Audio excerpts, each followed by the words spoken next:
Good evening. We are here live at Mount Gilead High School where it is homecoming night. The Indians will be taking on the East Knox Bulldogs. That is a big rivalry game, but we want to start off by showing you some of the festivities here from Mount Gilead. Part of the volleyball, golf, basketball, and softball team. Livy enjoys going to youth group and church, as well as spending time with family and friends. Heath Barnum is the son of Heath and Ashley Barnum. He is part of the football, basketball, and baseball teams. He is a current member of the FFA. Heath enjoys working football and outdoors and fixing things. Ladies and gentlemen, our 2025 freshman attendants, Livy Brannon and Heath Barnum. Our sophomore attendants are Kylie Whipple and Tommy Young.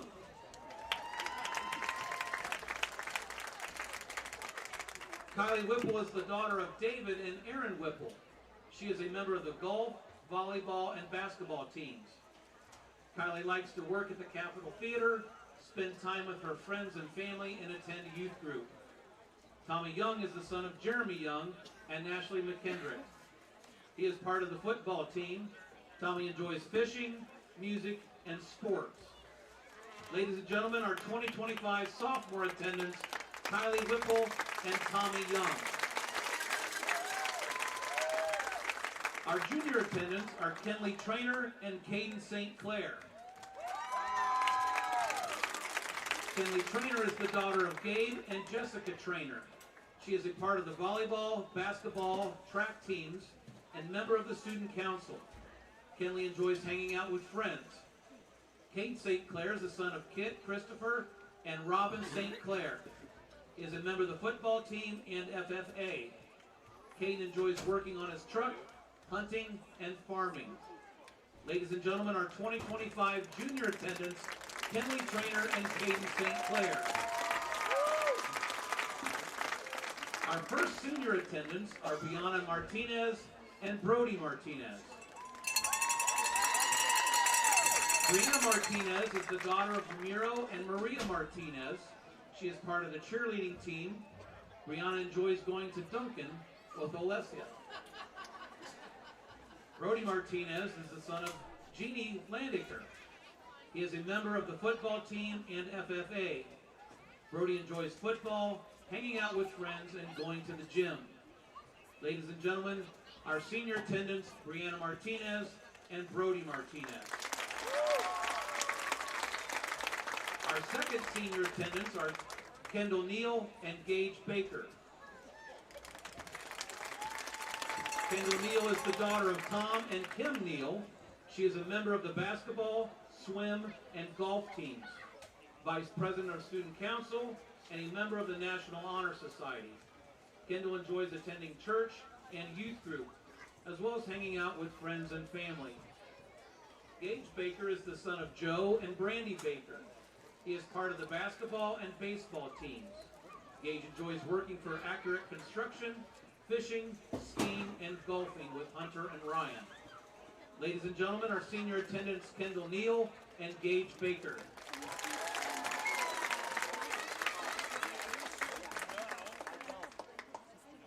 Our next senior attendants tonight are Danielle Pocati and Cole Fricky. Danielle Pocati is the daughter of Carol Sanger, Lindsay Pocati, and David Pocati.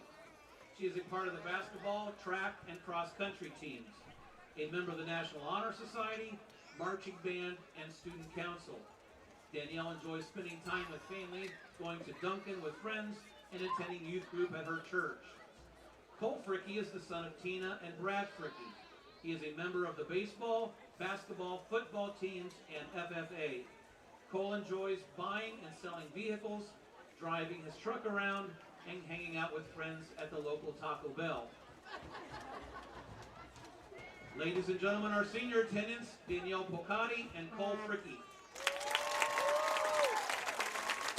Our next senior attendants are Ruby Rubio and Hayden Summerlot. Ruby Rubio is the daughter of Norma and Marcala Rubio. She is a member of the golf team and student council. Ruby enjoys hanging out with family and going to Duncan. Duncan seems to be a popular place. Hayden Summerlot is the son of Wendy and John Summerlot. He is a member of the baseball, basketball, and football teams. Hayden enjoys working at Petersburg, golf, and hanging out with friends.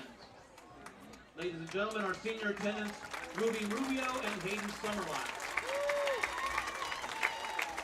Our final senior attendants are Cameron Travis and Nolan Hirschner. Cameron Travis is the daughter of Lindsay Levering and Justin Travis. She is a member of the National Honor Society, Key Club, marching band, show choir, swim team, and track team. Cameron enjoys dancing, snowboarding, and youth group. Nolan Hirschner is the son of Andrea and Trevor Hirschner. He is a member of the cross-country, swim, and track teams. Nolan enjoys hanging out with friends. Ladies and gentlemen, our senior attendants, Cameron Travis and Nolan Hirschner.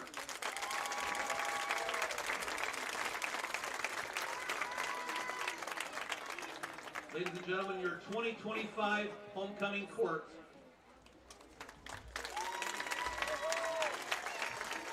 Crowning our 2025 King and Queen this evening is our 2024 homecoming queen, Olivia Long.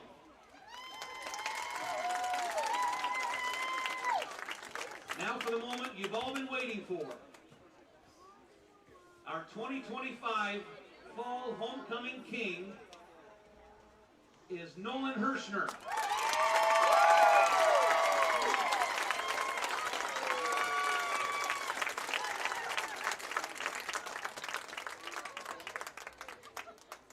Our 2025 fall homecoming queen is Cameron Travis. Congratulations to our 2025 homecoming king, Nolan Hirschner, and 2025 homecoming queen, Cameron Travis, and their court.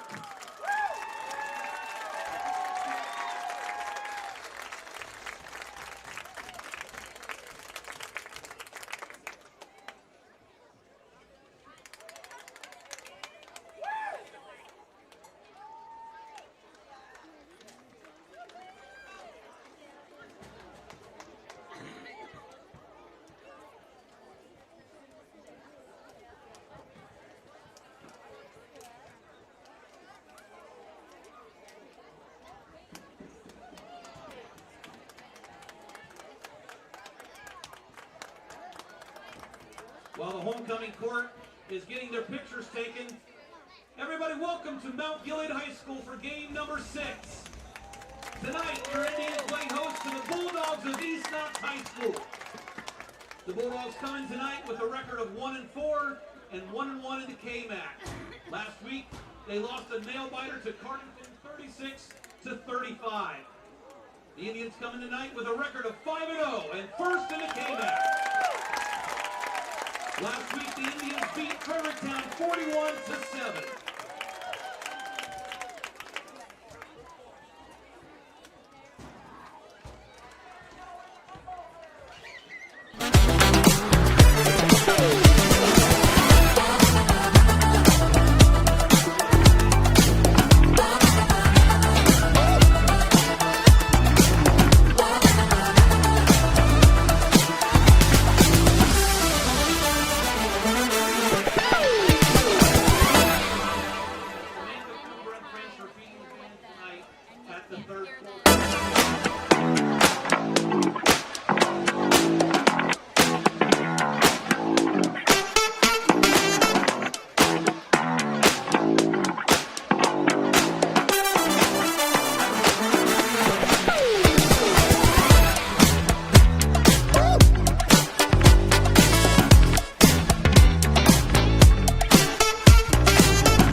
Well, tonight we start the second half of the regular season as it is week 6, and here at Mount Gilead, it's homecoming game for the Indians, and for the special occasion, they will be taking on their KMAC rivals from Howard, the East Knox Bulldogs.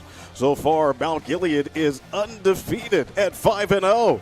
East Knox, on the other hand, has dealt with some tough breaks, including a 1-point loss in the season opener to Northridge and a 1-point loss in the most recent game last week to Cardington. So East Knox did beat Mount Gilead last year at home by 3 touchdowns. This time around, the Bulldogs are facing an Indian squad that appears to be vastly improved. Pre-game coverage of the opening kickoff are coming up anywhere the internet can be found, and it is live and free.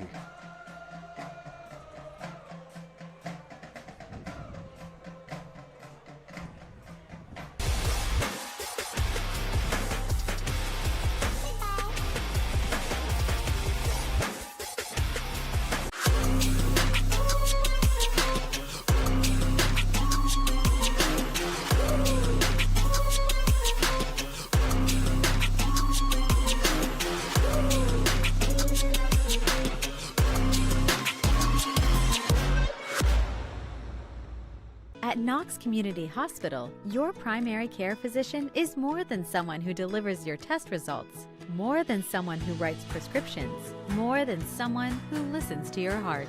We are your healthcare partner who takes the time to know you, listen to your concerns, and provide you with expert personalized care to make and keep you well. Because to us, you're more than just numbers on a chart.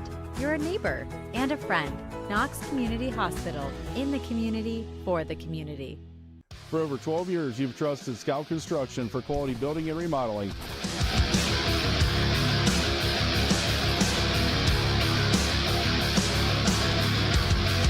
Now we're proud to offer expert excavation services to start your project off right.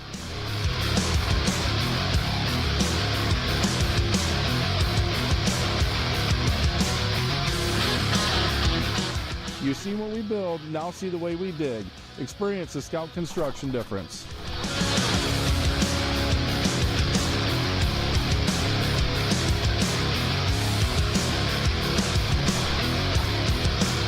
Call or email us today for a free quote and let us break ground together.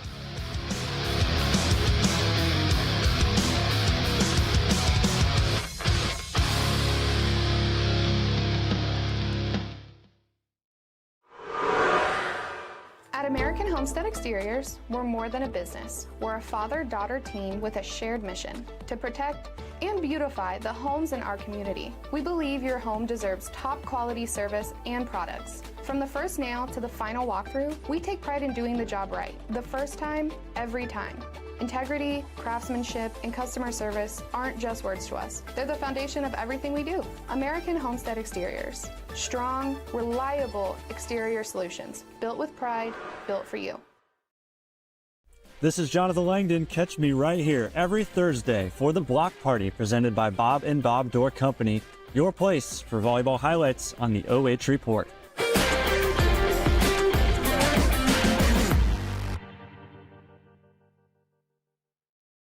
Take a look at all the action from Friday Night Football right here in North Central Ohio with great analysis, highlights, coach interviews, and so much more every single Friday night right here on the OH Report.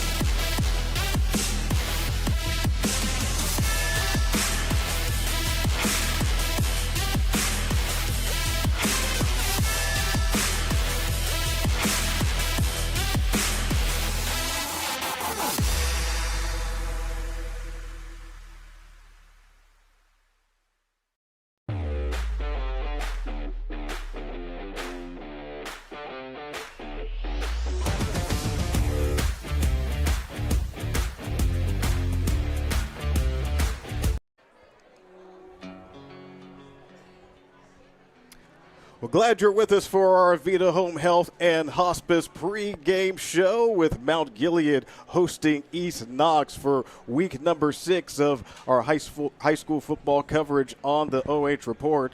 Along with Scott Cameron, I'm Kirk Richards. So glad that you are with us tonight. And you know, just 1 year ago, Mount Gilead 4-6 this year through 5 weeks, already with one more win at 5-0. But the Indians know that although they're taking on a team tonight that is 1-4, the East Knox Bulldogs have been in some close battles, can never be overlooked, especially considering how competitive most of their games have been this season. Yeah, it's one of those games, Kirk, where you look at the record and you're like, oh, this is going to be a blowout. This won't be close. Why even tune in? Well, there's a lot of reasons to tune in. First of all, it's free. Second of all, you and I are here. Third of all, it's homecoming. But in all seriousness, though, this is, I tell people all the time this week, East Knox, I bet you, is the best 1-4 team in the area. They are not to be taken lightly. They are 2 points away from being 3-2. And if they were 3-2, people would have a little bit different crane of neck into this game. So they are a very dangerous 1-4, not to be overlooked and understated. So as you said, Kirk, you are absolutely right. And just looking at statistics and how this balances out, this is going to be setting up to be a potentially really great game. No doubt about it. I'm excited about it. I love how pumped up you are about it. I ran a mile, but I only lasted about 300 feet. Oh, good try. As we go to our team spotlight, first for the visiting East Knox Bulldogs, who've arrived from Howard in Knox County, led by Andy Beatty in his 4th season as head coach. Was an assistant for 7 seasons prior to taking over for Cody Reese in 2022. First 3 weeks of the season didn't go quite as hoped, including the 1-point loss in week 1 to Northridge, followed by double-digit losses to Winford, Colonel Crawford. They did get a win over Loudonville in week 4 to start conference play, but last week lost in a heartbreaker by 1 point at home to Cardington-Lincoln. So this is an East Knox team that needs to rebound and quickly. Yeah, absolutely, but they have the capability to do that with this potent offense, and they are, they're just not a spread team. They're not an RPO team. They can run, they can pass, they can do all sorts of things. They are a very dangerous team, and I know that Mount Gilead is a fantastic defensive team. But they got their work cut out for them tonight with some great athletes over there on the other side of the ball wearing purple. All right, so we are going to delay just for a moment the kickoff as we look at our player spotlight. And, of course, Jax Lester, he has done so much for the Bulldogs, leading the KMAC in completions, passing yards, touchdowns. You see those numbers, and, wow, he is an impressive young man, 4-year starter. And we're going to see a lot of Lester in this game, that is for sure. Yeah, every coach I talk to, they say they recognize how great he is. Now he's just basically another coach on the field. Oh, interesting hop right there as we get a return for East Knox across the 45-yard line. So here we go. Yeah, and so Mount Gilead won the toss, and they deferred to East Knox, and interestingly enough, Coach Reed, I asked him last night, I said, hey, East Knox very commonly has quick starts. And what happens if you win the toss? Are you going to take it or try and slow them down? And he goes, no, we're going to put our best out there, and we're going to stop them. Okay, there you go, Coach. Well, here's a chance to show up. All right, we've got a first down and 10, 47-yard line. And Lester passes on the near side. And he's able to get forward to about the 40-yard line. Logan Clark, he is one of their speedsters, and that's something that Coach Beatty has talked about. And so they're wanting to get the ball into his hands maybe a little bit more than they have so far this season. Yeah, great feign play there by Jax to fake going in C-gap and then just pull it up and threw it right out to the wideout in the empty space. And Coach said he's going to do that tonight. He said he wants to get his athletes the ball in space, whether it's vertical up the middle or even out in the flats. But he knows they got to get rid of the ball quickly against this defense, and they just executed that very well first play. Yeah, did get that first down. Brought to you tonight by Carruthers Pest Control. Snap it back. Lester takes off himself. He burrows forward across the 40-yard line. Yeah, just a real simple play, but you notice how they brought an H-back, an AZ back, to move around, reading the defense that Mount Gilead's going to be bringing on them. and just kept it real simple, real plain Jane, but effective with a player like Lester, of course, who's just a great thrower but also a great runner. All right, we get a 2nd down and 7 from the 39-yard line. See, there's that back in motion. Yep.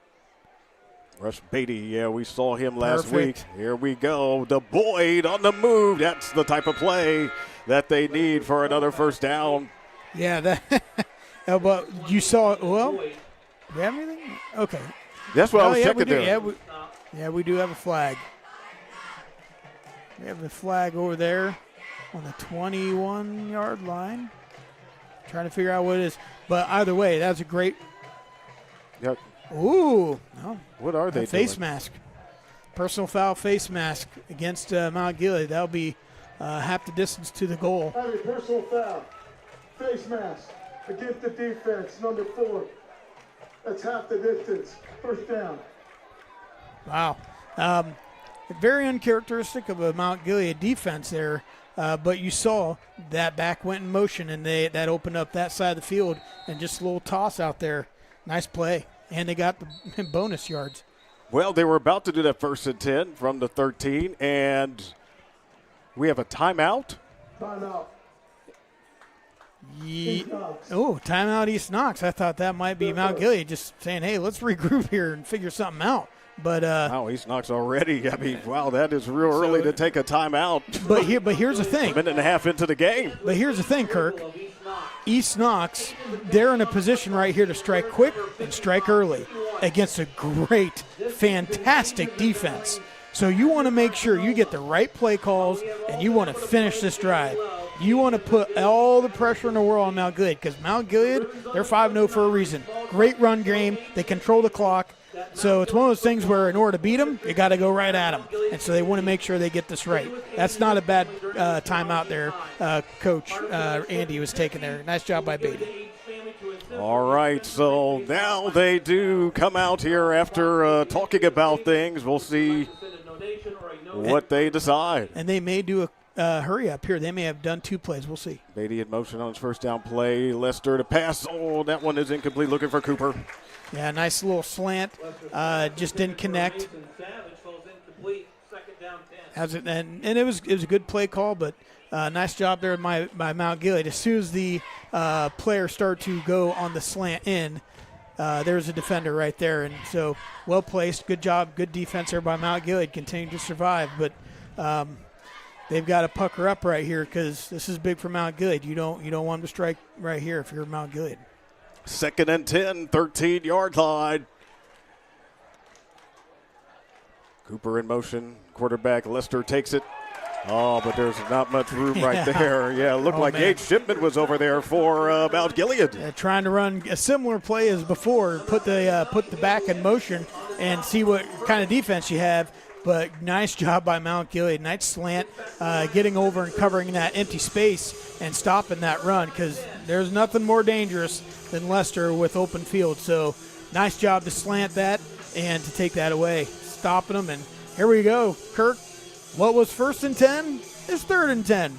And it's not a guarantee that Lester throws it, even though he is the most prolific passer in the KMAC. As you noted, he is quite an athlete. So all hands on deck for the Indians. 3rd and 10, 13-yard line. Snap back, helmet high. He handles it, pass over the middle. It is the Cooper. Right there. And it is a touchdown. Nice play. Dakota Cooper gets it done. Yeah, nice catch by Cooper. Uh-oh, there are flags. Hold on. We got to see. Oh, my. Uh-oh. Personal foul. Get the offense. Oh, wow. So it takes the points off the board. Boy. Oh, that's a – you don't want to say it's a backbreaker, boy, but that changes the drive for sure. So here early on, Kirk, 2 fouls. Wait a minute. Uh-oh, they might be changing this. This may not make people very happy, Kirk. Certainly not on the home side, that is for sure. Okay, here's the correction. On the field, we have a touchdown. We have personal foul against the defense, number 74. Oh. Hand to the face. That penalty is going to be assessed on the kickoff. Correct. Well, that's the correct call in modus operandi. But okay, so but the touchdown does count. It is on the board, so we'll get the points back up there. Yeah, that would have been an unusual personal foul for the offense, but it could happen, I suppose. And the extra Nice point. kick. You betcha, it is good. All right, so a little bit of drama, but it winds up with the visiting team, the Bulldogs, on the board. We'll see the home team coming up after this short break on the OH Report. So I had to balance my work and my school, and the fact that NC State has online classes, hybrid classes, especially the instructors are very flexible with allowing you time to get all your work in.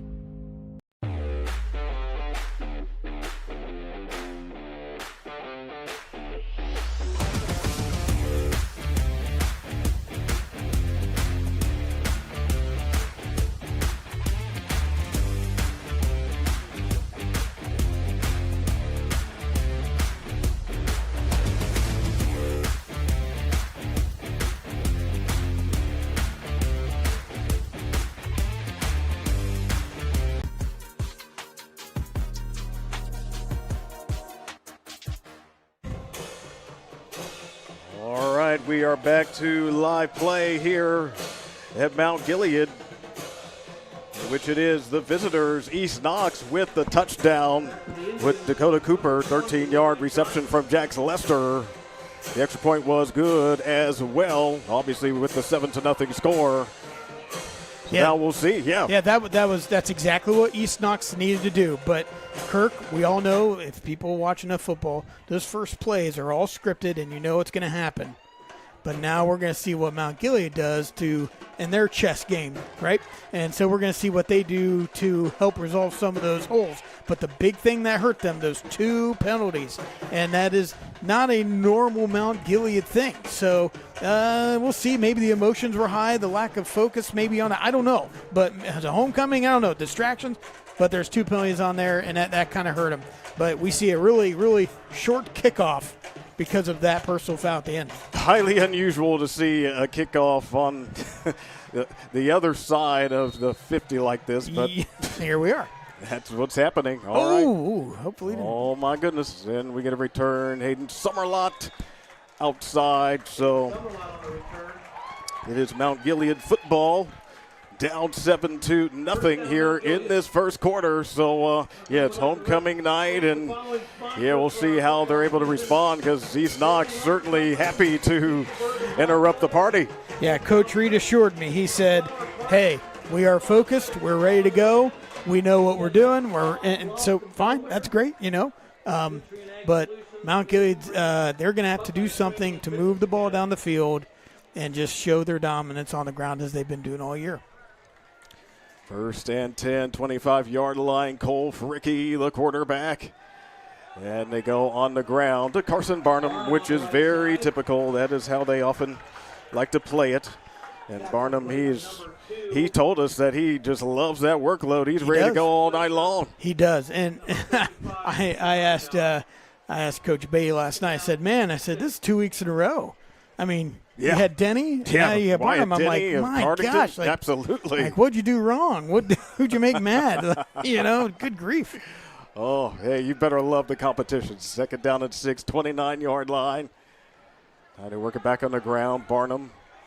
But, they're ready for him. He keeps on fighting nonetheless. But, they got to call him. Yeah, at some point, it's like, what in the world? He kept moving his legs, and so they're going to – it's interesting, They run that rocket motion. The player runs that rocket motion, and eventually, at some point, you go out that direction. But they do a great job of running decoys until they ain't decoys anymore, and then they start getting you on the outside. So East Knox, they got to pucker up on the outside too. 3rd and 3, 32-yard line. Nice jet sweep. Nice and job. Jacob Wilt. Whoa, and there's nowhere to go. Wilt, in huge trouble right there. So that's going to bring on 4th down. Yeah, well, and let's just call it what it is. Landon Boyd. I said last week, man, that kid, his motor is high, his heart is huge, and, man, that is a football player. He's a 10th grader. but that puts East Knox behind schedule, and they're going to have to do something here that is going to have to be positive, because if East Knox gets up by 2 possessions eventually, that puts a strain on Mount Gilead. That gets them out of their comfort zone. So, yeah, they could really use a nice punt here. Correct. Logan Clark is back. I was watching him punt in the pregame. Had some good boots. Off of Great Ricky's kick. right foot, yes. Ooh. Clark, he has a chance to return it across the 45-yard line, bounces outside, cannot get to midfield. A good tackle and special teams by Brogan Fleiterer. Yeah, good take there, returning by Clark, but also a great punt. Even a good gunner coverage, just kind of whiffed and missed. But this is a there's a lot of strain and weight put on this Mount Gilead defensive line, their box. And they love that. That is their pride. They love being held in such high esteem. Well, here's the time where they're going to have to show, if you're that proud, they've got to step up and make some plays, and most importantly, play disciplined football. They gave them essentially 30 yards of penalties, even though it wasn't 30 real yards, but 2 big penalties. So keep your hands to yourself. Don't give me no lies. There we go. All right. So 1st and 10, 46-yard line. Snap is back. Lester sets his feet, throws it on the far side, and caught by Cooper, and he's ushered out of bounds. Yeah, great pursuit there by the defense, keeping him in front of you. Nice job. Wait, and as soon as he squared up, you saw his feet pit-pat, pit-pat, pit-pat. He was ready, he was gunning, and it just became an Oklahoma drill at that point, effectively. So nice job by the defense, really sticking to there and minimizing what could have put an athlete in greater yards, minimize it just a few. So after this play, I'd like to look at those keys to victory, depending on what happens on this play. 2nd down and 8, 48-yard line. Yeah, sometimes, that could change the arrangement. Pitch it out to the right side. Yep, there's Boyd, and not able to get enough for that 1st down. But Boyd, he continues to stay in the mix as always. And, you came up with these for us, so why don't you tell us? Yeah, East Knox, they've got to just dance with the D line on defense. Shift, slant, they're going to bring it, but East Knox has to set the tone and dictate how the yards are gained, and it's got to be fast.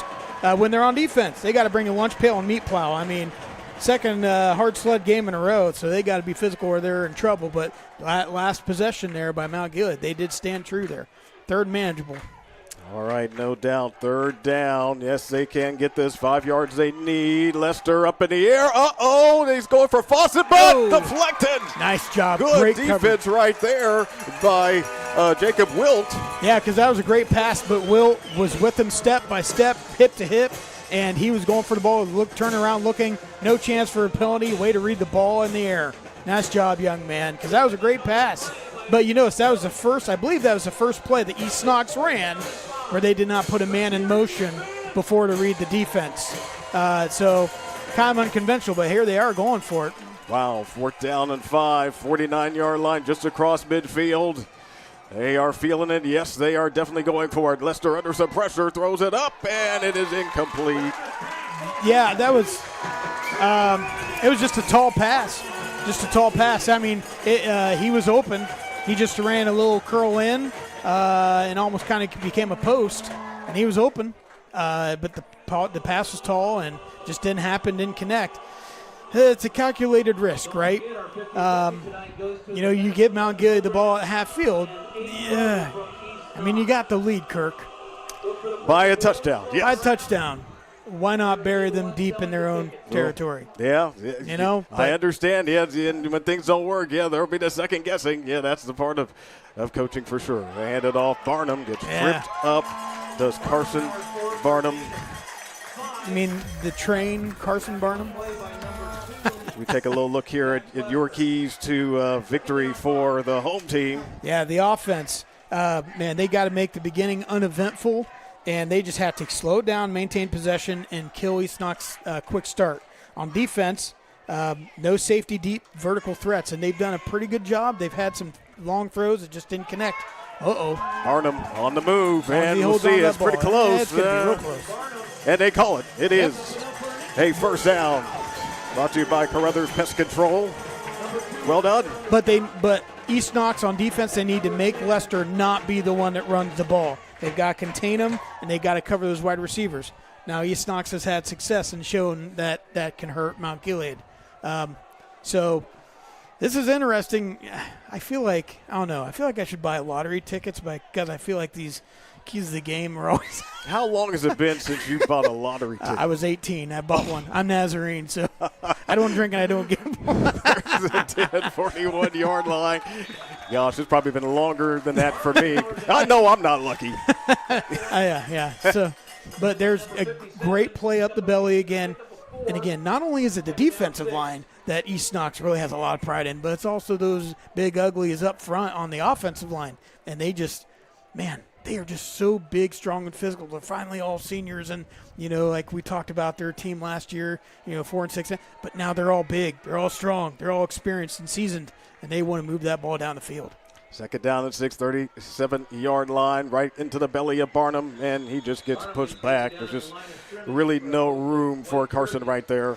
Yeah, that was basically not a blitz per se, but that was an all-out inside gap coverage scheme there by East Knox. They knew the belly was coming, and so they all went right to the gaps, and that's the result. But nice job there by East Knox defense, man. Instead of letting them bully around, you minimize their gain, and I think the 1, maybe half a yard, so making it third, and that's long for Mount Gilead's sake.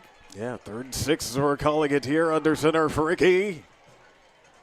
And they go to Wilt. Jacob, not really much of a chance that time. Good defense there for East Knox. But look at all the guys on that side of the East Knox side. East Knox is reading the motion very well. They're reading the movement. They're not going to get tricked by smoke and mirrors. And so Mount Gilead, at some point, is the smoke and mirror game working, or do you just go back to smacking them around the mouth? That was a play call that was designed to maybe make a 4th and manageable, but instead of 4th and 6, we got 4th and 5. So see what not much more manageable. Yeah. So see what Coach Reed cooks up here, because you ain't gonna punt. It's not worth it. All right, let's see it. 4th down and 5. Yep, there we go. Barnum again. They trust him. Wow. Carson Barnum. We'll see. That's going to be close. Very close. Yeah, we don't have the ruling yet. We're looking to see if they're going to tell us. It's a game of inches. We seem to have this every week, Kirk. I know, right? It's like just our luck. Hey, I always tell you to bring what, Kirk? Yeah, the card. You're right? going to bring your no card. Yeah, exactly. Yeah. Got to be nice and thin. That's what we need. And it's a thinly sliced deli meat. Oh, and they're going to bring out the. Are they going to do that? I think, well, yeah, he called for it. Well, then in that case, let's look at our Buckeye Training and Fitness Academy replay, see if there's anything that we can pick up before they stretch him out. His hand was down on the ground, but your hand is not part of your body touching the ground. So that's going to be close, man. If it were his wrist or something, he would not have made it. But here we go. Let's see. Wow, East Knox is looking pretty excited. So that is a turnover on downs. East Knox gets the football back. But here's the thing. Though East Knox does get the ball back, that was still a positive play for Mount Gilead. I mean, even if you punt the ball down there and you kick it in the end zone or whatever, they're going to get the ball out, So they gained 5 yards. That's not a bad play. It's a positive play to build off of next possession. But now they've got their defense out here, and you got to keep your head high. And East Knox, because they're coming to get you. So 1st and 10, 31-yard line. East Knox with the ball. First quarter and leading it 7-0. Lester rolls in some trouble from Cooper and throws that one incomplete on the far side. It'll be 2nd down. Yeah, that defense has been so strong for Mount Gilead. And that was some good work right there for Cooper Nelson. Right, because even just rolling out there, You don't want him rolling out into space and being so nice pursuit there by the D end. The Lend getting out there and putting that heat on him. You've got to make Jax uncomfortable. And it's one of those things where he's a 4-year starter. He's seen it all. And that's the thing. East Knox, what they do, they send in 3 plays, and they allow Lester to determine what play works best. I mean, he's a smart kid. He knows how to do it, exactly. Correct. So nice job there by Mount Gilead to hold him there and facing second down. Yeah, second down and 10 on the 31 or maybe 32-yard line from the gun. Lester's got it. Far side caught. Ooh. Clark, but separated at the last moment there by Wilt. Jacob Wilt with a great play. Huh. Wilt with a nice hit because the receiver had the ball in his hands, and before he could corral it in, you could see look at that timing. He was trying to corral it in. Beautiful timing right there to jar it loose. Nice job by defense. Even more importantly, great job by the corners. Great job by the linebackers because you got to match up with these wideouts. So nice job showing that, hey, we can match up. We're right there with them. 3rd and 10, 32-yard line. East Knox with the ball. First quarter leading at 7-0 at Mount Gilead. Snap to Lester. Hands it off. In the middle, nowhere to go. Great job for the Indians. There's that defense. Bo Sayers blitzed from the outside right, and that caused the offensive lineman to account for him. And so they were blocking on the left-hand shoulder of your defensive ends. You're just not gonna. It's not gonna happen. So what happened? That causes East Knox to just bowl right in the middle, and they close that gap up. So that was a great blitz call by the defense. There. Let's see. Wow. And this one's becoming a disaster. That is not what they had in mind at all. Mount Gilead gets the ball, but hey, listen. That was. People will say, well, this is a bad play by East Knox. Yes. However, that was a great play by the kicker. Wow. I'm just sorry. 0. Yep. So I don't know who 0 is. They don't have a 0 on the roster, Kirk. But new to the squad. I don't know. Well, then we get a flag here. We're gonna have broke the huddle. Yep. Against the offense. Oh, okay. That's a third penalty on East Knox there. Wow. Penalties are not the friends here. They're the foes, definitely for the East Knox or for the Mount Gilead team. But here's the thing. The great play by the punter. The only thing that would have made it better is if he would have just thrown the ball. Yeah. Because he had already broken the tackle box. If he was rolling out, throw it past the marker. But he didn't try and kick it because then you whiff, you get it blocked. He just tried to run, gained some yardage, and held on to the ball. So that's not a bad play. So, Barnum just gutting his way up the middle. Wow, he has been so impressive all season long, and that's the thing. What he does is wears the team down over the course of the game. Yeah, it's relentless. And the thing is, it's not just him. They have 2 or 3 other guys. They line up in a T formation, and you don't know what punch is going to come at you, and that's what makes it hard to defend. Second long from 24-yard line. Ricky under center, right back to Barnum. They don't mind that is becoming predictable because they know over the course of the game what that's going to mean. But, minimal yardage on that one brings on third down. The point is wearing down the line. Wearing down the line. It's kind of like investing, Kirk. It's investing money, right? You're not going to gain anything in a year. You're playing the long game, right? So the long game for Mount Gilead and their running attack is by the time third and fourth quarter runs here, you are going to be gassed. 3rd and 10, 23-yard line. Fakes handoff. Ricky takes himself, spins away from one, and goes down. Not enough for a first, obviously, but interesting decision there for Ricky. Brings on 4th down. Oh, did you see Landon Boyd? He got up from that tackle, and he just gunning at the sideline like, come on, boys, let's go. Boyd is your guy.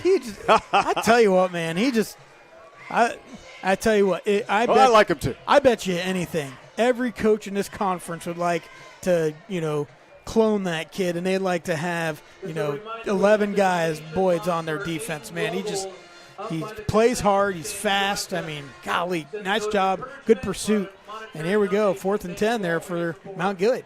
Might as well give it a shot, given the position on the field. Yeah, he's dropping back to throw. Cold Fricky toward the end zone, and it is incomplete. Just over the top. And that'll be a turnover on downs. Just not quite able to get that one to roll. But, yeah, they're trying to open things up, and it gives the defense some more things to think about. But, yeah, that one just a bit too ahead of his intended target. Yeah, not a bad play call. And, honestly, it wasn't a bad incompletion. The corner was actually pretty much covering the wideout, so it wasn't necessarily a bad throw. Because as we saw 2 weeks ago when we were here, the interception in the end zone, right? So that's really not a bad throw. Got to learn from those, exactly. There's such thing as good incompletions, Kirk. 1st and 10, 23-yard line going the other way this time for East Knox, leading it 7-0. Jack Lester. Pocket collapses, flag flies in. That's the he was down. He was down right there, but for sure. There's going to be a hold anyway here. Wyatt Long making the tackle, but yes. Number 13, Wyatt Long, but there are penalty flags on the play. Fair to play. Holding. Yep. Offense, number 55. Mount Gilead got a little bit lucky on that one. Their end-to-end was very aggressively, almost too aggressively over pursued a little bit. But then their tackles, they opened up and they let Jax run. You can't, if you're going to go surround Jax, you cannot let him break a seam. Got a little bit lucky there on the hold. So for once, Mount Gilead can breathe. Because they're like, oh, it's not just us getting the penalties tonight, right? Exactly. So now it's 1st and 20 from the 13-yard line. Not going the right direction if you're East Knox. Lester passed all that one, skims into the ground, incomplete. 36 seconds in this first quarter. Mount Gilead was all over that. They were just trying to run a little screen to the outside. Again, there's players in space with the ball in their hands. It looked like East Knox got a little bit lucky there because it looked like their left tackle jumped a wee bit early. But, if I'm Mount Gilead, I don't cry spilled milk on that. You'll take the incomplete pass from Jack Lester all day long. Yes, right, especially from that quarterback. Oh, yeah. Take the incomplete. Second after, he handles the high snap and takes off and runs with it to see what he could get. Another flag comes in as he gets tackled. We'll see what this penalty is. It could be yet another hold in that location. They called it right there. The referee official already called it. The white hat already called it. Hold, but, on the offense. Hey, nice job by Lester at athleticism. They decline it. I would too. Yeah. I mean, why would you? I mean, you're already 3rd and 15 here, so that's not you take a 2-yard gain. Fine. Death by 1,000 cuts. So nice job by Mount Gilead. Even with a broken play, those could be dangerous on defense. They're dangerous on offense, but defense, you're not set up for that. And he took off, and looks like that's going to be the last play of the quarter there, Kurt. It does appear that they're just going to let the clock wind down. Final 2 seconds. Get a free timeout. And there we go. Yes, indeed. So at the end of one on our End Zone Bar and Grill scoreboard, it is 7-0 East Knox over Mount Gilead. We'll be back for the start of the second quarter. Glad you're with us on the OH Report, live and free.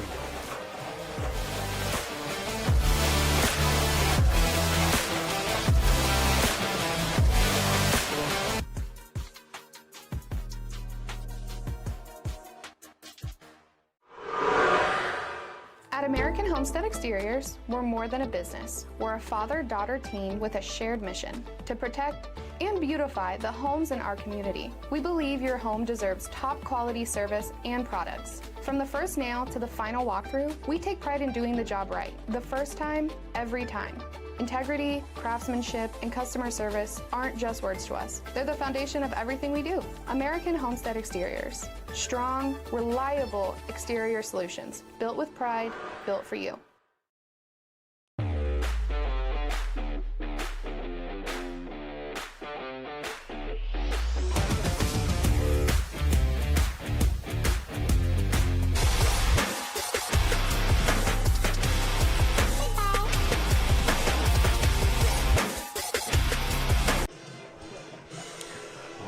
High School football as we start things off in the second quarter here at Mount Gilead. The home Indians trailing 7-0 to East Knox.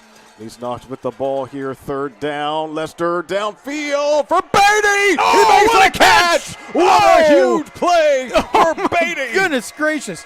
Kirk, that catch was a great catch. One-armed and he was fighting for it and everything. But you know what? That throw, he could have just put his arm out and it would have fell right in his hand. Wow. That throw was absolutely beautiful. Oh my goodness! You can't. Well said. You cannot defend that. You just can't defend that. Oh my word! No, I don't know how you defend Wow. that.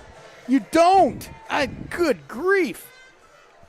So that's the third Carruthers Pest Control first down for East Knox. Oh, ball on the field.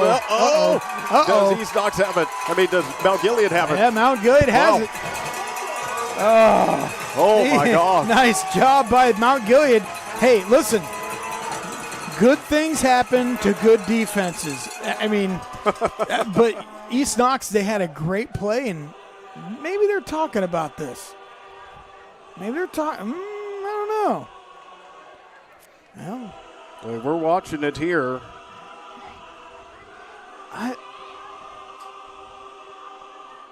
Can we watch that one more time? We can. I want to see what the ruling is. Are they staying with it? It seemed like they were. And if so, Jackson, they weren't talking to us, and now they're not talking to us. Yeah, it's second down. Okay. So they are going with the fumble then. All right. Well. All right, let's do it. Yeah, here we go. First and 10, 47-yard line. Oh, wow. On the ground right there. Oh, baby. Carson Barnum. See that? Golly. Yes. Landon Boyd. Man, like I said, I don't want to run more than 300 feet. That kid makes me want to run 600 feet. All right. Golly. The spark of your new workout plan. No, probably not. But here's the thing, though. In all honesty, you make East Knox angry, right? And they came out, and nice job, good play there. So Mount Gilead, they've got to do something here on offense to move the ball, get a couple first downs. Second down here, yep, and they just go right back on the ground. Put Barnum shy of midfield there. Here's the thing. I did talk to Coach Beatty about this, or not Coach Beatty, I'm sorry, Coach Reed. I said, hey, listen. For Mount Gilead, yeah. Yeah, and I said, what happens if they go up by 1 or 2 scores? He said, we will not abandon the run. He said, especially first half, we will not abandon the run. He said, a lot of teams, they get scared and they get nervous. He said, and they get out of the element. He said, we will stick with it, definitely. So, okay, great. 3rd and 7 midfield. Ooh, boy. Well, that and now they're good in the air. Oh, baby! Look at this. Headed towards the end zone. And yes, it is a touchdown. Great play fake. Wow. So Wyatt Long, he was our MVP earlier this season, and huge play right there for Long. Wow. I guess the name fits, sir. Long pass, long catch. Man, hey, that's not East Knox. It's one of those things where, yeah, you got to be ready for that. But, boy, credit Mount Gilead. Great play call. Least expecting it. Play action pass. And let's see if they can get the 2. They do. 2 goes. Whoa. Man. Kirk, we're shaping up for a doozy, buddy. Well, we'll take a short break. We'll come back here for the action as picking up here at Mount Gilead. The home team up 8-7 on East Knox. So I had to balance my work and my school, and the fact that NC State has online classes, hybrid classes, especially the instructors are very flexible with allowing you time to get all your work in.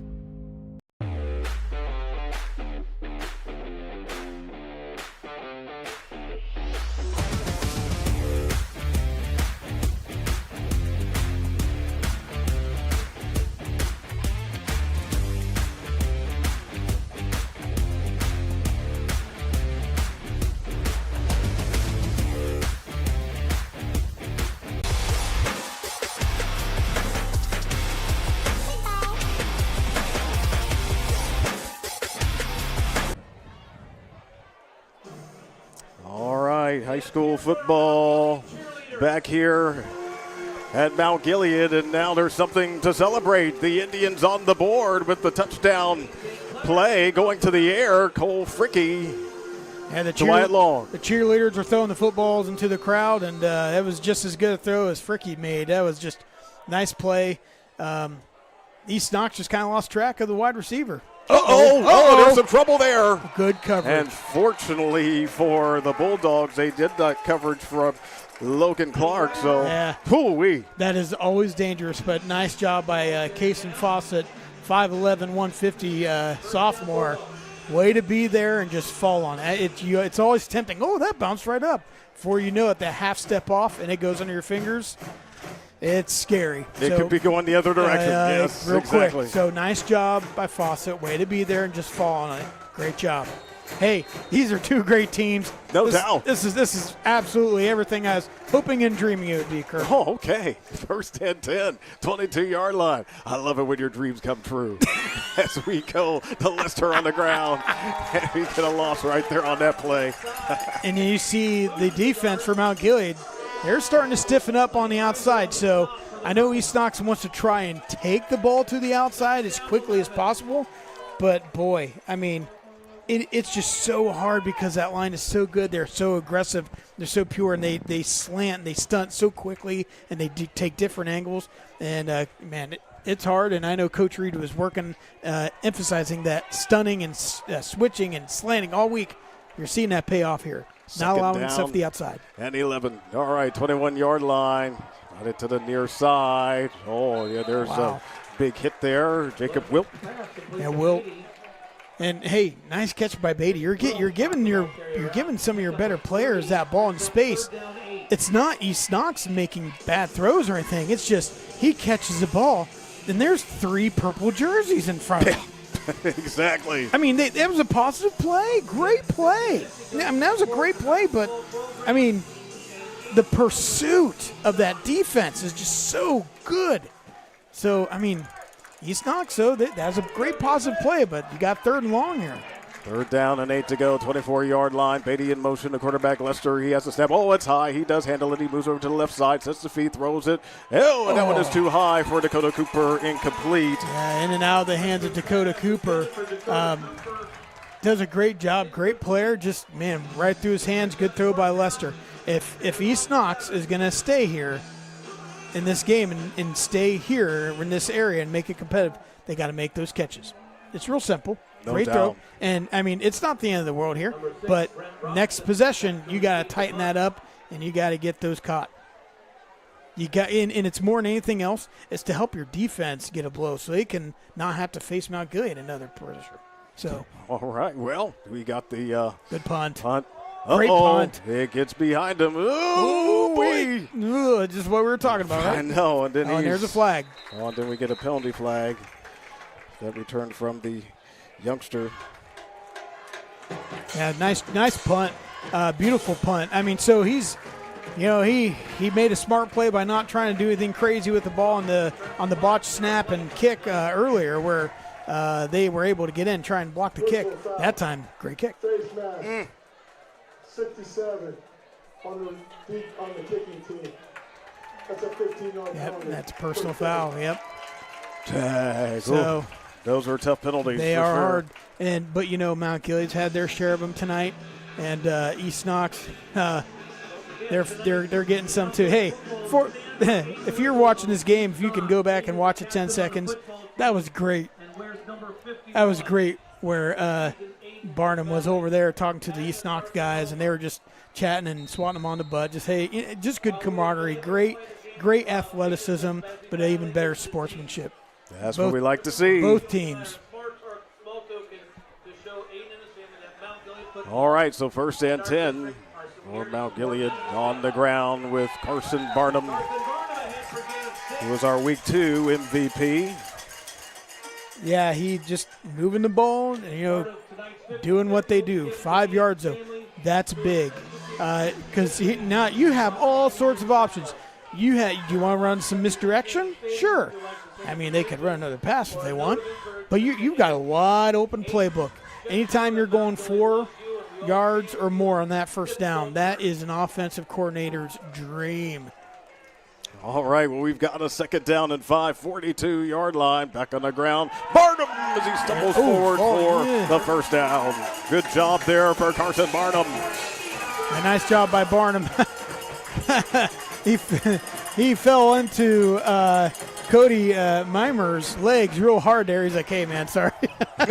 He's like, my bad, man. But nice job there. Good run, good strong run. If he could have held his feet, Mimer had his man blocking down the field 10 yards. But nice positive run. But that's the thing with this East Knox team, right? When we talked about you got to give their defense a rest because Mount Gilead's going to wear you down. First and 10, 36-yard line. Barnum running again. Yep, they're just going to continue to feed Carson. Yep. Why not? Real simple fullback dive. Nothing, just a belly play. Hard-nosed running as what they do. Gain of 3. That's a good gain for them. Nice job by Mount Gilead to keep it to 3. As you see both teams having the right to substitute here. It's here for the Mount Gilead Marching Band. And so Mount Gilead they're content doing that 3 yards in a cloud of dust. East Knox got to tighten up here in the box. 2nd and 7, 33-yard line. Ricky right back to Barnum, showing those moves and still moving the legs across the 25-yard line. That toughness there of Barnum. Yeah, great pursuit there and way to come up and make that tackle by Brent Link. I'm sorry, not Brent Link. Owen Undercoffer coming up and making that play. It's one of those things where the safeties are starting to sneak a little bit closer to the line, and that kind of hurt when Mount Gilead made that nice touchdown pass. But, you get lulled into it, so they've got to be careful. Secondary can't cheat too much. 1st and 10, 25-yard line. Yep, right back on the ground to him. Uh-oh! Great run. Wow, Flyderer that time, the ball carrier. So Brogan Flyderer, he gets an opportunity, and he's got some quickness. Yeah, he had 2 lead blockers on that play. If we watch that replay, if it comes back up, he had 2 lead blockers on that. How could you not have success with that? And again, great job by Mount Gilead, but even better by East Knox to keep that from going all the way in. East Knox. So East Knox calling for, that's second timeout. Stay tuned for halftime. Well, with homecoming and all the excitement, I know we are in week 6 here, Kurt. Yeah, I know, right? So where did the time halfway go? through the regular season. Demony Christmas. Man, where's Jim Croce and time in a bottle when you need it, right? But here we are, week 6, beautiful environment, beautiful weather, and I talked to both coaches. I said, what's going on with okay. All right, so, it's one of those things where with such a beautiful environment, we haven't had a whole lot of rain or anything. This is just great, man. And I say that every week, and maybe people get sick of it. Well, too bad, because it's a beautiful game. It's a beautiful area, and these two teams are great, and the fans are great. Everyone's excited. It's just there's nothing better than this. We've been so lucky this season. Yeah, the weather's been awesome. Some of the games have been tremendous. Very competitive. All right, well, here we go. 1st and 10. Coming out in the 12-yard line. Ricky under center. Back to Barnum, or hanging on to him, and he's moving forward with those legs. That's what he likes to do. Yeah, Short gain right there. Hand it off to Barnum. He's the fullback T. And Mount Gilead is absolutely brutal when they go to the strong side with that T, with the 2 lead blockers as they did before. I wouldn't be surprised if they start doing that a couple more times just to thump East Knox and make them muster up. But they can get a first down. It'd just be kind of difficult. Yeah, exactly. They're inside the About 2. 2 or 1, yeah. Back on the ground. Looks like Flyderer with the ball this time. Stopped at the 6. Yeah, nice job by him waiting for Barnum to make a block, but Barnum couldn't get his man moving down the field. Nice job by East Knox to keep their feet and put the heel in the ground. Great job by East Knox, holding it to just 1 or 2 yards. If you can hold them to 1 or 2 yards every run, that's a win. That's a win. You take that. So it's 3rd and 5, 3rd and 4, long 4. Yeah. 3rd and a long 4, we'll say, from the 6-yard line. Yes, indeed. Now Gilead trying to add to a 1-point lead here late in the second quarter. Fricky right into Barnum. Looks like they got the first down. Yeah, on that spin, it looked like he did. Yeah, he was able to spin around and gain that extra half yard that he needed. And again. Oh, they are not giving it to him, huh? Whoa. Fourth down and 1. Oh, my goodness. Fourth down 1 inch. Yeah, wow. From here, I know. We do have a bit of an optical illusion here with this angle, but I know. It's like, really? Okay. Yeah, well, the officials are down there. They're close. They see it. So correct. Yep, they're the ones making the call. So this is 4th and 1. I'm interested to see if they run this with the weak side tee. Nope, and just Barnum. And it's going to be a first down. First down or touchdown. Or touchdown, and they finally do come in with the hands. They say it is a touchdown. Yeah, the light controller knew it before the officials. Right, yeah. So a little bit of a delayed signal for that, but hey, it still counts. They don't have as good as angle as we do. I know, right? But 4 yards for Carson Barnum. Wow. Well, yeah, so that finishes that 43-yard drive and is all just ground and pound right down your throat. And they said they got it. Yeah. So Cole Ricky able to get into the end zone for 2 more points. Man. So right there on our end zone bar and grill scoreboard, it is 16-7. Mount Gilead leading at home. 4:21 to go until halftime. So glad you're with us for high school football on the OH Report. So I had to balance my work and my school, and the fact that NC State has online classes, hybrid classes, especially the instructors are very flexible with allowing you time to get all your work in.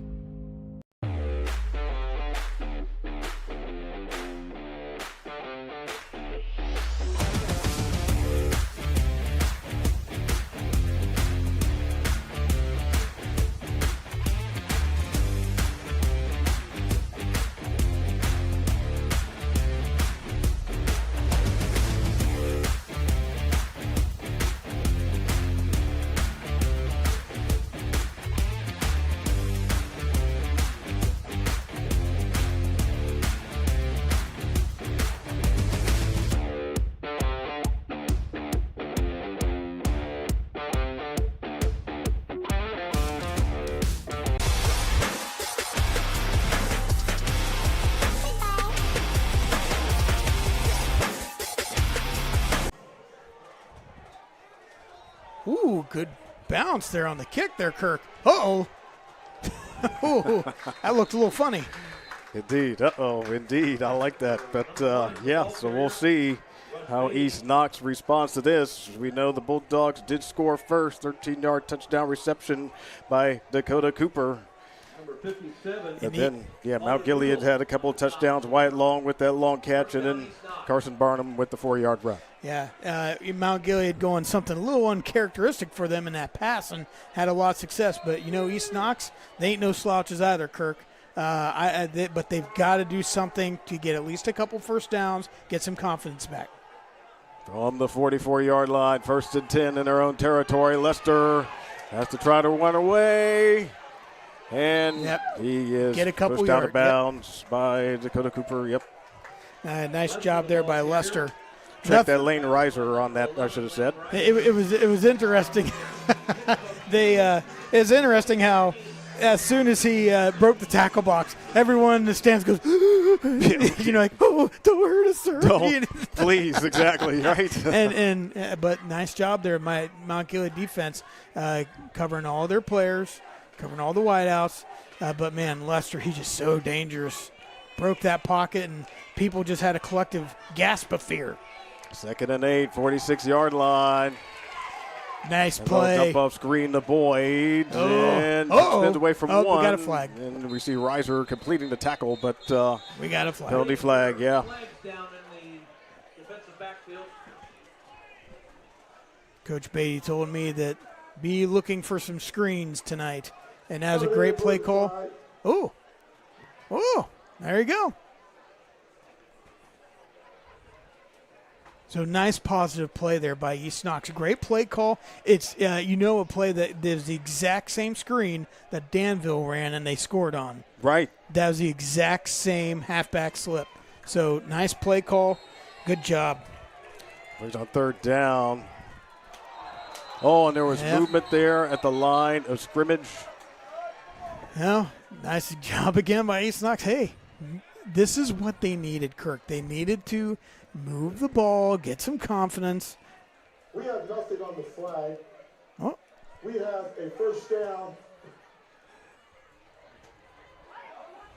I don't know what just happened. So he either lined up in the neutral zone or he encroachment. Either way, I think it was encroachment. That's what it did appear to me. But they're not even moving the ball. But yes, they've got to move it 5 yards. No, yeah. he said they had a first down. And I thought it was close to a first down too. But so maybe they threw the flag to so they stop just the wanted play? to, okay. Okay, let them so live. So it wasn't the penalty. Okay. Let them live. Good for them. That was unusual, now, right? Yeah, especially the explanation. Yeah, it's very right. short. He's like, oh, okay. I'll mark that first down in a moment here. Lester pass downfield. And there's Summerlot who picks it off for Mount Gilead. He's on the move. He's got the wheels. What a play for Summerlot. He was just back there. But we got a flag another back here. Flag. I don't know. What in the world? I don't know if that was a holding. And it may become okay. So I thought it was a hold. So. But it could be after the interception. I don't know. We'll see. Yes, it could still be Mount Gilead ball. That's what we got to find out. And glad we can hear the official though. Yes. Pass interference. Oh, okay. Defense. Oh. Number 34. Yeah, I saw the wide out running around the 30, and I didn't know if the ball was in the air or not. Here we could see the.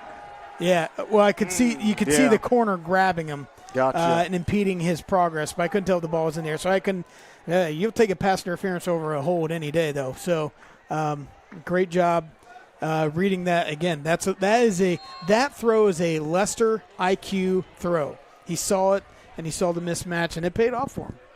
First and 10, 31-yard line. Lester. Oh, that one almost was picked off. Oh, my goodness. What is happening out here? They're seeing something. That time, Jacob Wilt. I don't think Wilt was expecting that. I don't think. I don't think. Especially not from Lester. Yeah, because here's the thing. Kaysen Fawcett, he stepped forward, and then he backed up. Instead of going to go get the ball, he at the last minute decided to let the ball come to him. Yeah, and Wilt was not ready for that. And that just hit him.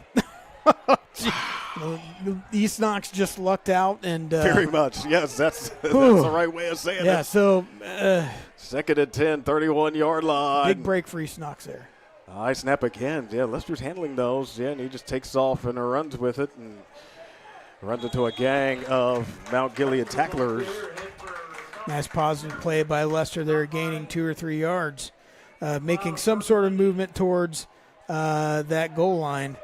It's going to be 3rd and long still, but man, Mount Gilead, interesting to see what they do. Obviously, everything is going to be 4-down territory right here for East Knox. Yes, it would seem so. This part of the field and down by 16-7. Yes. Right, goes without saying. So you got 2 plays to mess with here. So you don't have to go for all the gold right here. If you can get a player the ball in the flats, and notice how they always have their sidecar back there trying to block.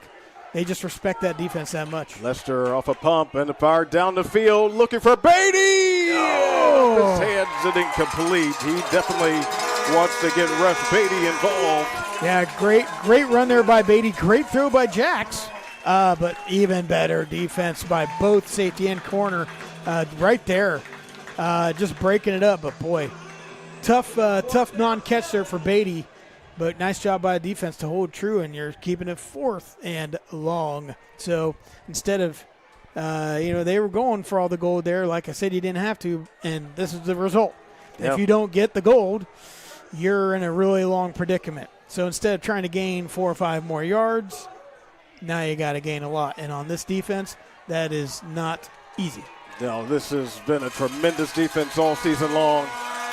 And looks like we're getting a timeout, and it is called by East Knox. Interesting. So that's their final timeout. Correct. Yep. So they're out of them. They are out, but that seems right. Right. I mean, they knew this. Obviously, a big play. You're almost to halftime.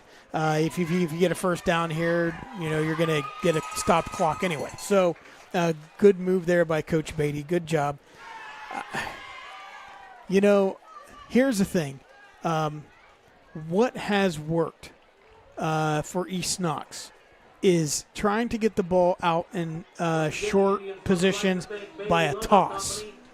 That worked early in the game. Now the problem with it now, you got a very compact defense with Mount Gilead.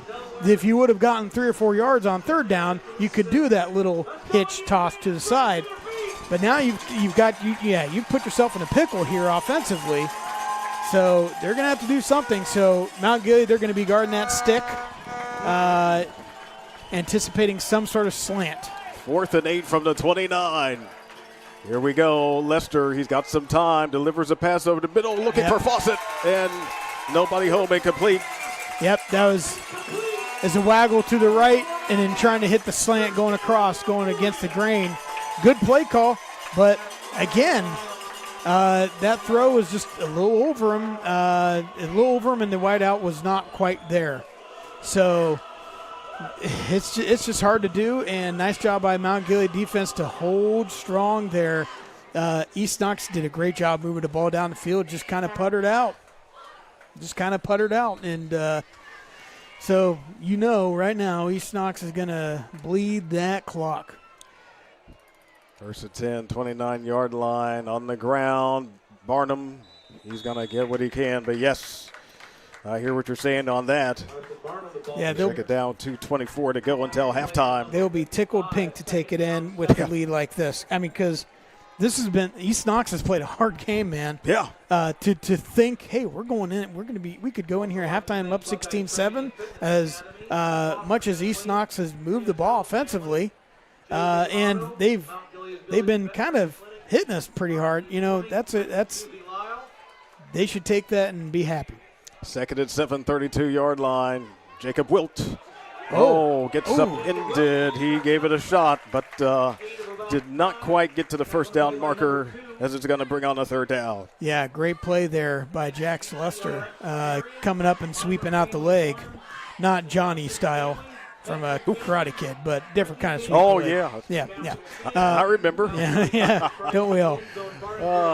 So nice job. Good tackle there. Way to come up and make that play. 3rd and 2, 37-yard line. Wow. Oh, yes, there we go. Wow, they do get that first down. Here's the thing I noticed with Barnum. If he has open space, he runs very straight up. If you are a defensive coach, you try and tell either your backers, but especially your linemen, if you know you're beat and you've given up that gap, reach your arm out there because he's standing straight up running through there. You might knock that ball out. 1st and 10, 43-yard line. Ricky. Nice blocking. Oh, throwing from his back leg, and he makes a connection to Jacob Wilt. We got a flag here. Oh, yeah, a couple of them at least, I see. Yep. So for the moment, he has first down yardage. We'll see what the penalty's about. Could be multiple penalties. Yeah, we'll have to wait and see here, Kirk. These are big calls right here. This is going to determine whether they may. What? Oh. Number 79. 10-yard penalty. Replay. First down. That's why we don't pass the ball, Kirk. How many things could not go right when you do that? That's always a problem. It's funny. You have that philosophy of there's so many things that can go wrong when you pass. Yeah, but the ones that like to shoot from the hip all the time, they like to say, well, yeah, but you could get pass interference. You could. Just unfortunate there.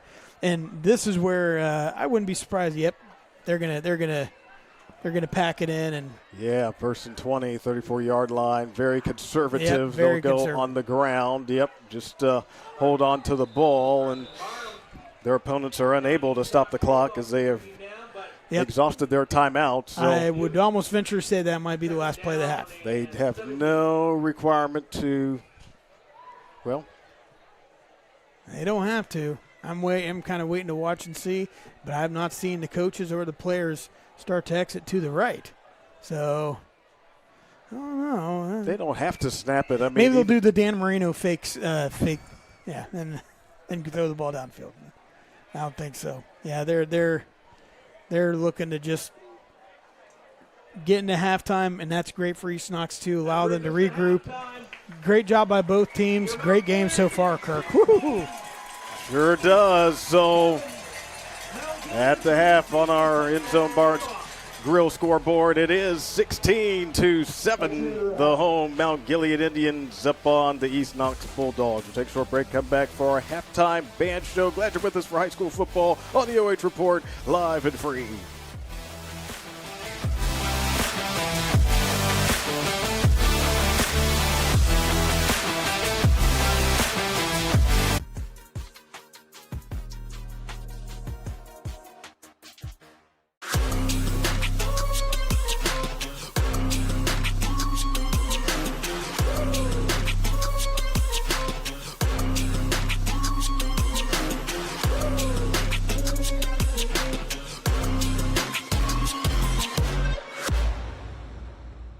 At Knox Community Hospital, your primary care physician is more than someone who delivers your test results, more than someone who writes prescriptions, more than someone who listens to your heart.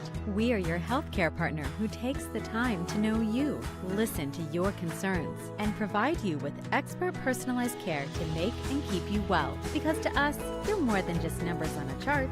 You're a neighbor and a friend. Knox Community Hospital, in the community, for the community.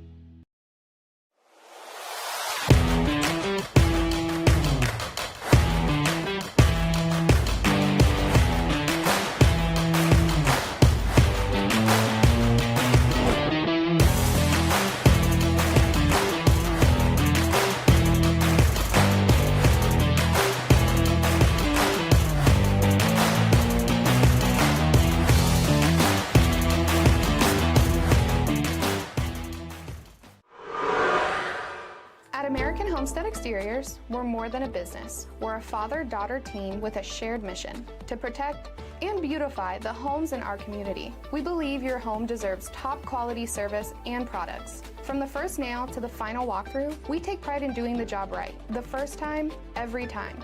Integrity, craftsmanship, and customer service aren't just words to us. They're the foundation of everything we do. American Homestead Exteriors. Strong, reliable exterior solutions. Built with pride, built for you. Looking for the best high school sports coverage in Ohio? You found it right here on the OH Report. From the field to the court, we've got it all. OH Report brings you local coverage like nobody else in the area, live and free. Follow OH Report now and never miss a moment of the action. Don't just watch, be a part of the game with OH Report, the future of local sports.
Band would like to continue their show with a hit by the American band, the B-52s.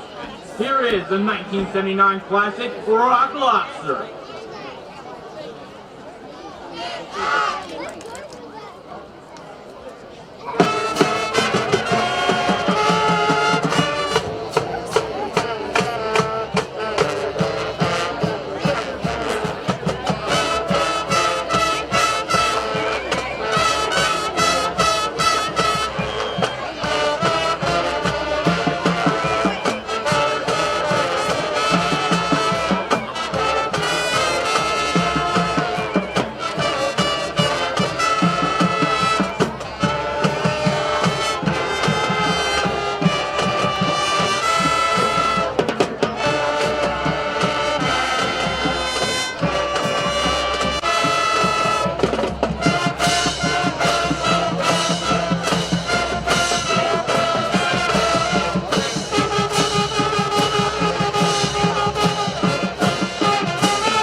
The Band of Pride concludes their show tonight with their version of a song done in 1978 by Earth, Wind, and Fire. Appropriate for this month, it is September, so everyone, here is September.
East Knox Bulldogs Band of Pride would like to thank you for your kind attention and thank the Mount Gilead Marching Band for their hospitality. We'd also like to wish the Mount Gilead Band the best of luck for the rest of their season and the entire year. Ladies and gentlemen, this is the Bulldog Band of Pride!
Halftime with the Mount Gilead Marching Band and alumni. Under the direction of Ross Runyon, Assistant Director Zoe Paulus, along with color guard coaches Rosemary Kirkpatrick and Brooklyn Thornton. The band presents their halftime show, 100 Years of the Mount Gilead Marching Band. In 1925, a group of Mount Gilead High School students formed the school's first band, and Professor E.J. Fitchhorn was named the school's first band director. Over the next century, that band would evolve, change, and grow. And this year marks the official 100-year anniversary of the Mount Gilead Marching Band. To commemorate the occasion, we are pleased to welcome back our band alumni with members of graduating classes spanning from 2025 to 1968.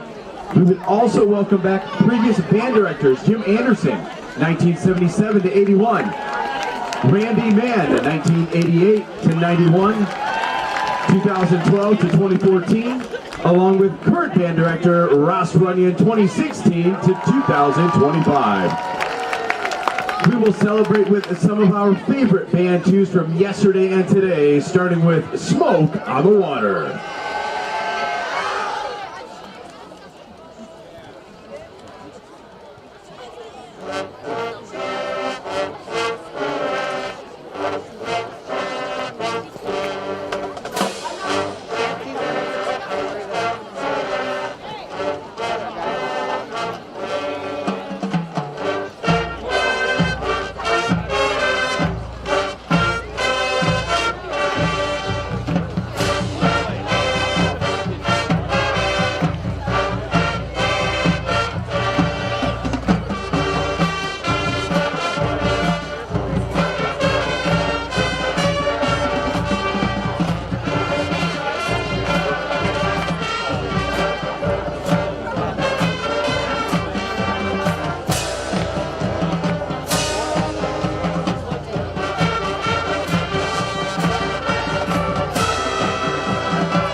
And now, welcome to the field, the Mount Gilead Marching Band alumni.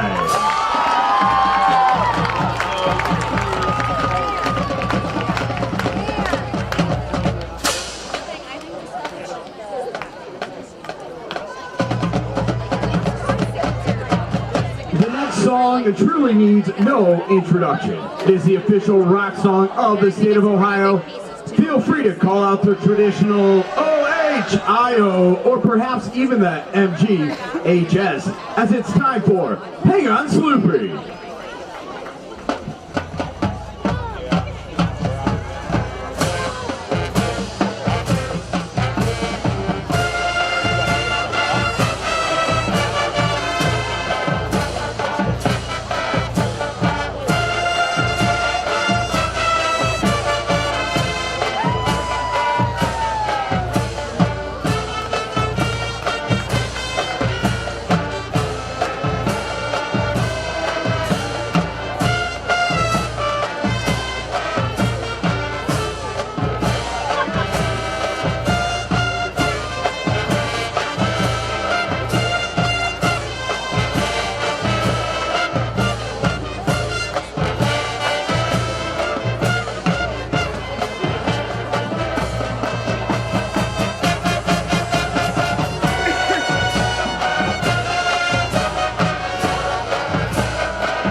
like to thank all of our Mount Gilead Marching Band alumni for helping us celebrate the 100th anniversary of the founding of this great band.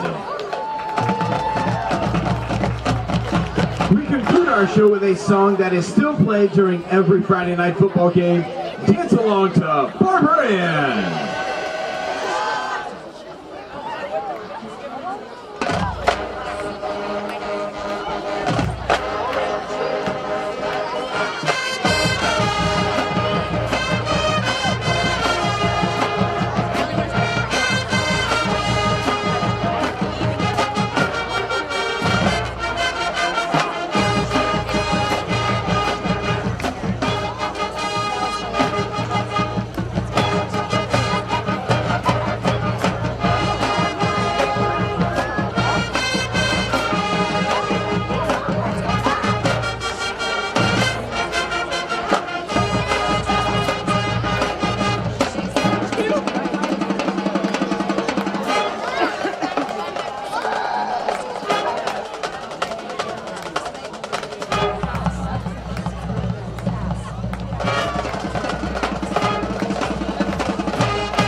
Of the Mount Gilead Marching Band by the Mount Gilead Marching Band and alumni.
At Knox Community Hospital, your primary care physician is more than someone who delivers your test results, more than someone who writes prescriptions, more.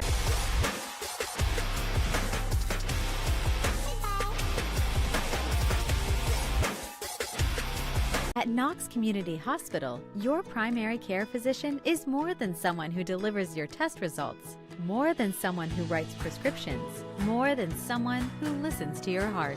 We are your healthcare partner who takes the time to know you, listen to your concerns, and provide you with expert personalized care to make and keep you well. Because to us, you're more than just numbers on a chart. You're a neighbor and a friend. Knox Community Hospital, in the community, for the community.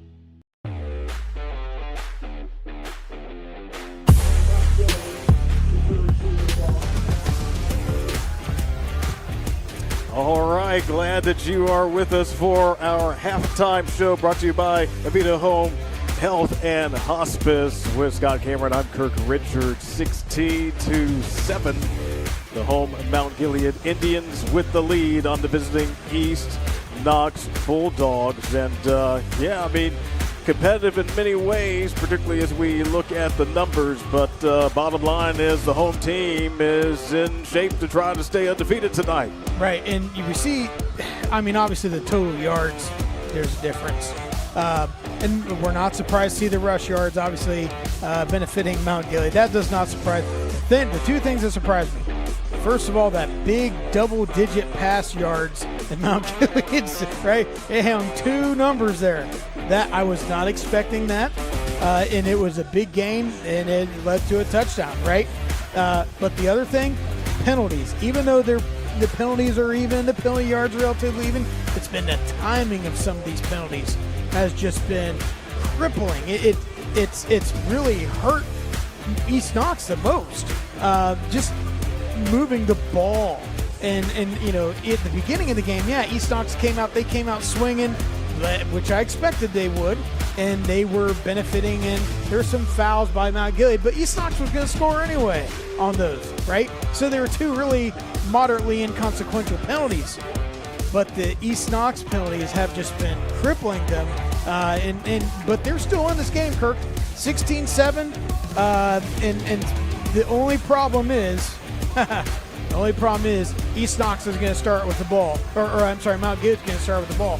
So East Knox defense, hopefully they figured some stuff out and said, okay, let's gather these Conestoga wagons around, let's circle them, and let's get these going on defense because we got to stop and get the ball back. And it's not a 1-possession game, Kirk. It's a 2-possession game. Indeed, yes. No more points from the East Knox perspective. That is for sure. So we'll see how it does play out. I did want to take a moment, if I could, to take a look at our Mount Gilead player spotlight, who's been working hard for sure on defense. That is Cody Mimer, leads the KMAC in tackles for loss. And, he's all over the place. Also plays on the offensive line. So he could be a big part of Mount Gilead trying to retain this lead and obviously get the victory, the 6th of the season. Right, and real simple. When your top 4 tackles for loss are in the conference are all on the same team, that's all you need to know. So he's first, but it's really that entire line, and he just happens to be the hinge pin of that. But boy, they're a great defense, and everyone knows that. Absolutely, there you go. All right, well, players are back out there, ready to final second from the 3-minute warm-up. And I will say, while we're sitting here kind of waiting, the band. Yeah. This is the 100th year of their of Mount Gilead's marching band. They had a great job. Oh, my gosh, no doubt. They had a great job. They did September and, all sorts of great songs. Oh, I can always go for some Earth, Wind, and Fire. That's right. And so they had the alumni out there. Great job. Both bands did a great job tonight. And just part of the great communities that these teams are representing. And just good stuff. Good stuff, Kirk. All right. They're going for a little roller kick. Whoa. I can't see. I thought they should not jump on that early, and they let that go across that midline. But East Knox. Exactly. They've got to let it cross. It looked through the neutral zone or 10 yards. It looked like they were going to set up for that, but I'm like, boy, they're not doing a good job of hiding the onside kick. But they followed through with it. A little bit of a gamble there by East Knox. Not a bad gamble, but a little bit of a gamble because now you're getting a great running team, very short 51-yard field. Fredericktown leads Northmore 12-0. And, they will have to go 51 yards if they're going to score on this drive. All right, let's see what they do. Of course, they go onto the ground with Carson Barnum. He's not going to complain, but not going to get anything on that particular run. Good job for the Bulldogs. Yeah, they got a yard. And Coach Beatty was very emphatic yesterday. He said, if we can keep them at 2 yards or less on first down, we will take that 10 out of 10 times. That's what we want. For sure. And he said, it's all about that first down with us. And if we can get them 2 yards or less on that first play, that's where we want them to be. So, nice job by East Knox defense. 2nd down and 9 from midfield. Fricky under center, and they go back to the ground. There you go. But, not Barnum this time. I think they whistled it dead. It was Jacob Wilt with the football. Ball came out, but after it was whistled dead. Correct. And nice pursuit there. And now just the backers in the secondary. I mean, you had Jax Lester coming up to help make that tackle. And again, it's a risk, right? It's a risk. You say, okay, well, we're going to sell out on these runs. At some point, Mount Gilead is taking advantage of that tonight, and you got to be careful. You got to be careful, especially on something like this where it's 3rd and obviously 10. Yeah. You don't want to get sucked in and get beat on the back. From the 49-yard line, they need those 10 yards. Yep, they're looking to go to the air. Fricky puts it up, and it's incomplete. Wilt was the intended target. And it is 4th down for Mount Gilead. Yeah, great coverage there by Foster. Not Foster, but Hirschenberger. And so great coverage by him. So that's actually one of those great incomplete passes. You don't want to force something in there, especially if that's not your peanut butter and jelly offense. You don't force it. So good incompletion. You live, punt them down deep, make them go the length of the field. Yeah, that's one thing for sure. Cole Fricky, he is a really smart player, and he's about winning. That's why his team is 5-0 currently. Nice and punt. The punt there's got to stay away from it. Took a unfriendly bounce, but that was a good punt, pinning him onto the line, not letting them return it. So they're going to get it there at the 26. And, so they're going to have to go a long field here, but here East Knox, they did exactly what they needed to do. Held them to 3 and out. You get the ball. You got to go down here and score, though you just have to. It's a confidence thing here. You just had a whole halftime to figure it out. You got to build that confidence and move the ball.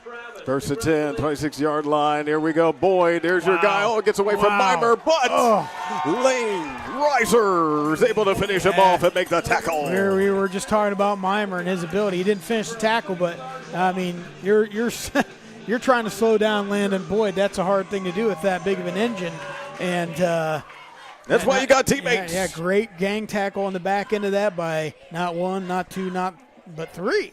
Just boom, nailing that. And there's that tackles for the loss, right? Top 4 guys in the conference on Mount Gilead, right there. On the same team. That's exactly right. Led by Cody Mimer. You just saw it right there. 2nd down and 13. East Knox trailing 3rd quarter on the road. Quarterback Jax Lester pass caught by Dakota Cooper. Not a first. And an activity after the reception. No, he was down. He was down. That's what it appeared to me as well. Fumble. Ooh. It said fumble, but I guess they still, went with own still recovery. East Knox ball, indeed. Yeah, own recovery. All right, here we go. 3rd down and 2, 34-yard line. But that was that catch on a slant. That's what East Knox has to do. That was just a real simple slant, but they were not catching those as bad throws through the hands first half. Nice job right there to make that happen. All right, Lester in the gun. Beatty is in motion. Lester helmet high snap. Oh, he's taken all the way. There's Mimer in there. Wow. Good That's just job so hard for to that do. defense. It sure is. That's just so hard to do. You're just walking into a meat grinder on that. And here's the thing. Lester's a great athlete. And he just met a meat grinder. Yeah. And did that. Cody Mimer. Wow, he is so impressive. He ain't going to put even Michael Vick back there and run it through. You just can't. It's a meat grinder. For sure. And Mount Gilead, they just do a great job seeming to always slant to the right place at the right time. They got good feel for the game. Yes. Great communication. Those reps are in. As we get the punt up in the air. Nice bounce. Fortuitous bounce for East Knox. So Brent Robeson, he does decide to let it go. Yeah, we did find out that Carver Stevens, captain, he number 0 instead of 7, and that kind of threw us off. So we found that out a little bit ago. And nice punt there. He's had a couple great punts, and then the smart play of not turn the ball over on a botched punt earlier. So I hate saying it because it sounds weird, but he's one of the most important players on that offensive side of the ball right now. He is. So I think you're on the money. So, I mean, he's helped them out in some really tough spots, making good plays. 1st and 10, 27-yard line. And, there are a bunch of players in there. Barnum, okay. He usually is the one who runs it, but not always. So yeah, he's on 2nd down. And it's important to to understand that 5-yard gain, making it second manageable. We have all sorts of options. And, again, I'm looking for East Knox at some point. They're going to have to try and do something to stiffen up that line even more. I mean, you look, they're all inside the box, but we have the 2nd and 5 from the 32. See, nice right job. Back on the ground. Nice job. The right Flighter that time, the ball carrier. Yep, the right tackle and right end were able to collapse in that gap. Nice job. Even though it's a positive gain, it's a minimal gain. Yeah, this forces them to try to get something to happen here on 3rd down. But that's not bad for Mount Gilead, and they'll take 3rd and 2. 3rd and 2 from the 35. You betcha they will. They play Thursday. See how they handle it. Yep, back on the ground. Ooh. And where'd he go? Looks like being marked at the 36. So it needed 2, gained 1 yard there. Just 1. So, risky for sure. I know. You think about it, but it is risky. You do have that 16-7 edge, but that could evaporate quickly if you make a mistake. How much do you trust your defense? Yeah, well, and that's sometimes what the players themselves are arguing. It's like, hey, come on, coach, you trust us, right? Let's do it. But here's the opposite. If you trust your defense, okay, I trust them. Go try and go the whole length of the field. Let's punt the ball. There you go. I mean, there's that too. You know what I mean? But that's not necessarily the argument of the players, right? Oh, okay. Looks like he got enough to the 40 to me. Yep, Yes, I would say so. Carruthers Pest Control 1st down. It was just a quarterback keep right up the middle. Nothing fancy, but it got that yard. Absolutely. Man, oh man, and this is going to wear down the East Knox defense. Like I said, it's that long game. That has been their calling card, hasn't it? We're under halfway through the 3rd quarter already, and that clock's going to go tick, tick, tick. And don't forget, how many possessions they down by? 2. So East Knox has to do something here. All right, on his 1st down play, back to the ground. Yes, Carson Barnum. Good game right there. He might have the 1st down. That triple option looked like the triple option on that play. And we're going to look at the play. Nope, that was it was set up to be. Look at Barnum go. Yeah, it was set up to be a triple option out of the tee, but it just ended up being a fullback dive. So, boy. Yeah. You just can't stop that. No. You can't stop that. You can minimize the gain. That's all you can do against that. You can minimize the gain, and he got 10 yards on that. I mean, so East Knox is doing okay. They just need to bend, not break. 1st and 10 from there it is again. Right there he goes. Absolutely. Still making it a positive yardage. Carson Barnum. Brent, I think it was, I can't tell if it was 8 or 9, but Brent Link. Yeah, I think it was Brent Link. He actually jumped on Barnum, and he was holding on to him, trying to keep him from going forward. But you're just holding on to a big old gorilla is all you're doing, and he's running through the jungle. Hard runner, man. And good job by East Knox, though, bringing him down. 2nd down and 6, 46-yard line. Flighter, he finds a crease. Good play, broken Flighter, 1st down. Yeah, Flighter. Mount Gilead. Flighter breaking out to his side, but we got a flag. here. Oh, you sure look at that. Yeah, nice play by Flighter, though. But yeah, he still did the work, but we'll see if it comes back. Oh, my goodness. And see by player reaction. Yeah, they can hear what they're talking about. Exactly. They're right there. Personal foul. Face mask. Wow. It's against East Knox. It's a 15-yard penalty from the end of the line. And we were talking about untimely penalties and how much it can hurt you.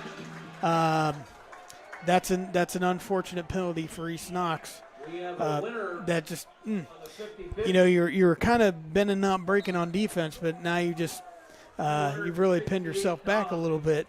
And Mount Gilead's really starting to feel that momentum moving the ball down the field. So that does result in the 1st down, 1st and 10, 21-yard line. Right down the middle. Yep, just trying to soften things up as much as they can with Carson Barnum. Fullback belly.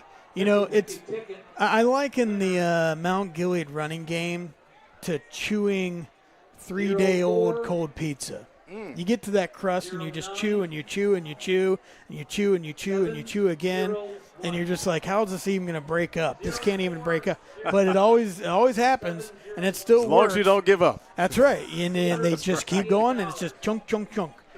Oh, my God. 2nd down and 7 from the 18-yard line. And they go on the ground. And, you know, Kirk, people don't like a 3-day-old cold pizza. Generally, no. Generally, I don't no. hear people. It's not delicious. It's not a nice, warm, greasy, sexy pizza, but it works, and it's food, right? And it's food. And this works. It's not the most beautiful looking thing, but it is effective. Oh my and goodness! It wins. It's winning. If that's all you want, right? It's yes. winning them a lot of games because you got a great defense behind you. Oh man! And we're under 3 minutes now. They're just chewing up that clock. That's tick, impressive. tick, tick. That's right. Yeah, that has been so big for Mount Gilead here. 3rd and 2, 13-yard line. Belly Back play on again. The ground. Wow.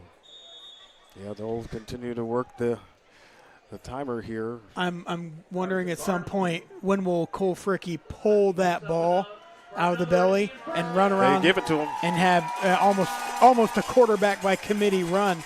And well, yeah, Fricky's getting a call here, but I'm telling you, he's pulled out 2 or 3 times off the edge, and no one is even looking at him.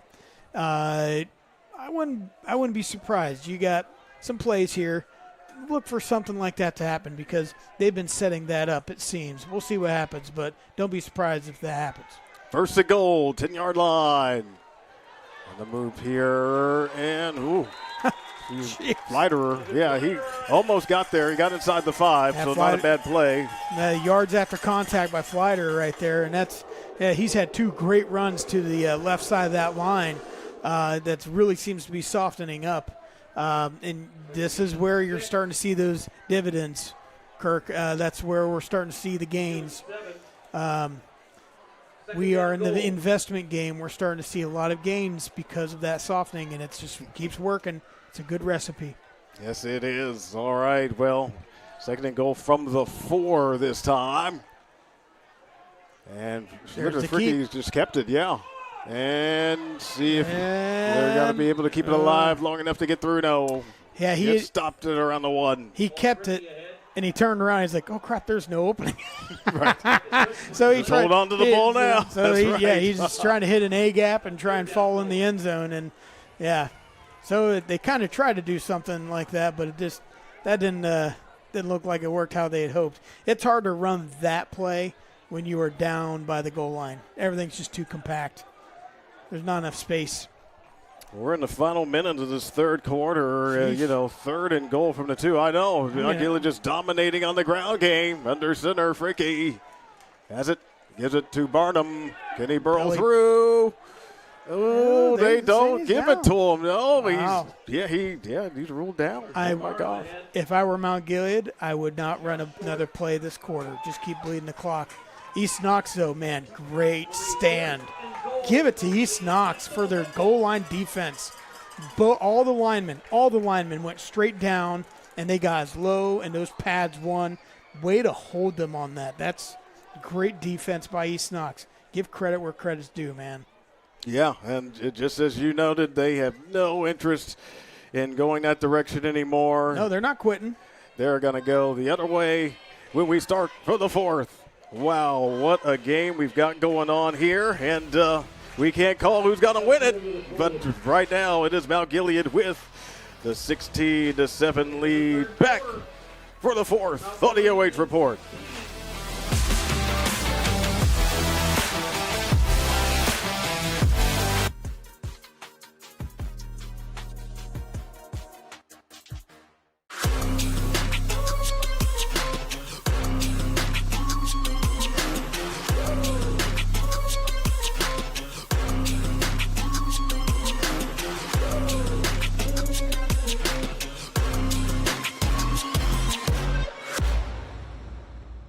At Knox Community Hospital, your primary care physician is more than someone who delivers your test results. more than someone who writes prescriptions, more than someone who listens to your heart. We are your healthcare partner who takes the time to know you, listen to your concerns, and provide you with expert personalized care to make and keep you well. Because to us, you're more than just numbers on a chart. You're a neighbor and a friend. Knox Community Hospital, in the community, for the community. For over 12 years, you've trusted Scout Construction for quality building and remodeling.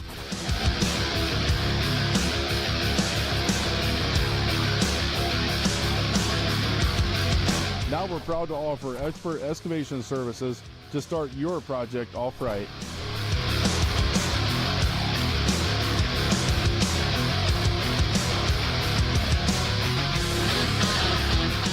You've seen what we build, now see the way we dig.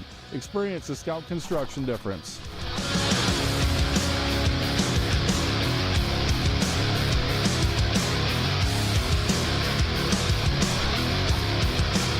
Call or email us today for a free quote and let us break.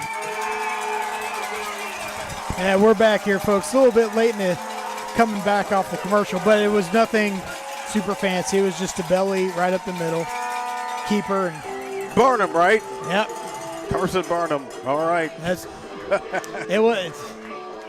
I think people at home could have probably made the play call themselves what it would be. And they only had to go half a foot. So that puts a lot of pressure now on that East Knox offense. Everything is 4-down territory and everything matters now. So you don't want to say it's going to be desperation time, but they're going to have to do some work. On the ground, Fliderer. Got it in. I thought he got in, yep. There it is, yes, you're right. Yep. Nice run by Fliderer on the end. 24-7, Mount Gilead. Kirk, they are with the lead. They're running a lot of stuff to that left-hand side. Mount Gilead really sees that the right side of the defense for East Knox. They're softening up. They have run, I would venture to say, 7 of the last 8 plays have been to the left side, and they are just chewing that.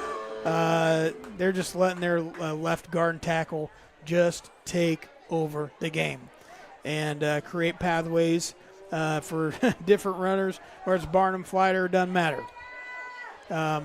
They're taking advantage of the offensive line's ability to push back, and they're getting their linemen starting to get into the second level of the defense, and they're able to get some great runs into that second level of their defense. But Kirk, it's not over. Oh, no, yeah. By any means. Yeah, but we've got almost a full fourth quarter to play. But it is not a 2-possession game. Yeah. Now it's a 3-possession game. Even if you get 2 8s, right? It's a 17. So East Knox has their work cut out for them. They have to score before the 10-minute mark. Or otherwise, Mount Gilead is just going to get the ball back, and they're just going to run and bleed the clock. So East Knox, it puts a lot of pressure on their offense to do something that they did at the very beginning of the game, and they have not been able to really get all the way through and finish and execute plays to score another touchdown. All right, well, let's see. Yeah, East Knox, they got to get to work. Then they know it. Oh, great kick. Oh, my gosh. So Rush Beatty, his opportunity, right side. Good return. Not bad at all there. That's a great return because he had to jump up and stop that and then corral it back down and got positive yards. So great job. Good run. Cooper Nelson in there on that tackle for Mount Gilead. First down, Bulldogs. Updated scores around the KMAC. And they're telling us some scores around the KMAC right now. Still leads Danville 22-20. Danville's down by 2. Fredericktown 18, Northmore 7. Fredericktown over Northmore. Looks like Shotgun. they're ready to go. Yeah, Yep. first and 10. Yeah, 33-yard line. Lester. Oh, that was really close. Yeah. Yeah, great catch. Made the catch. The contact was very close there. Yeah, great catch. That's because that was a tight window, boy. I mean, that was. Yeah, I want to see that again. Ooh, that was a tight window. Oh, it sure was. Great catch. Nice look there. Our Buckeye Training and Fitness Academy replay tonight. Problem is that clock keeps running.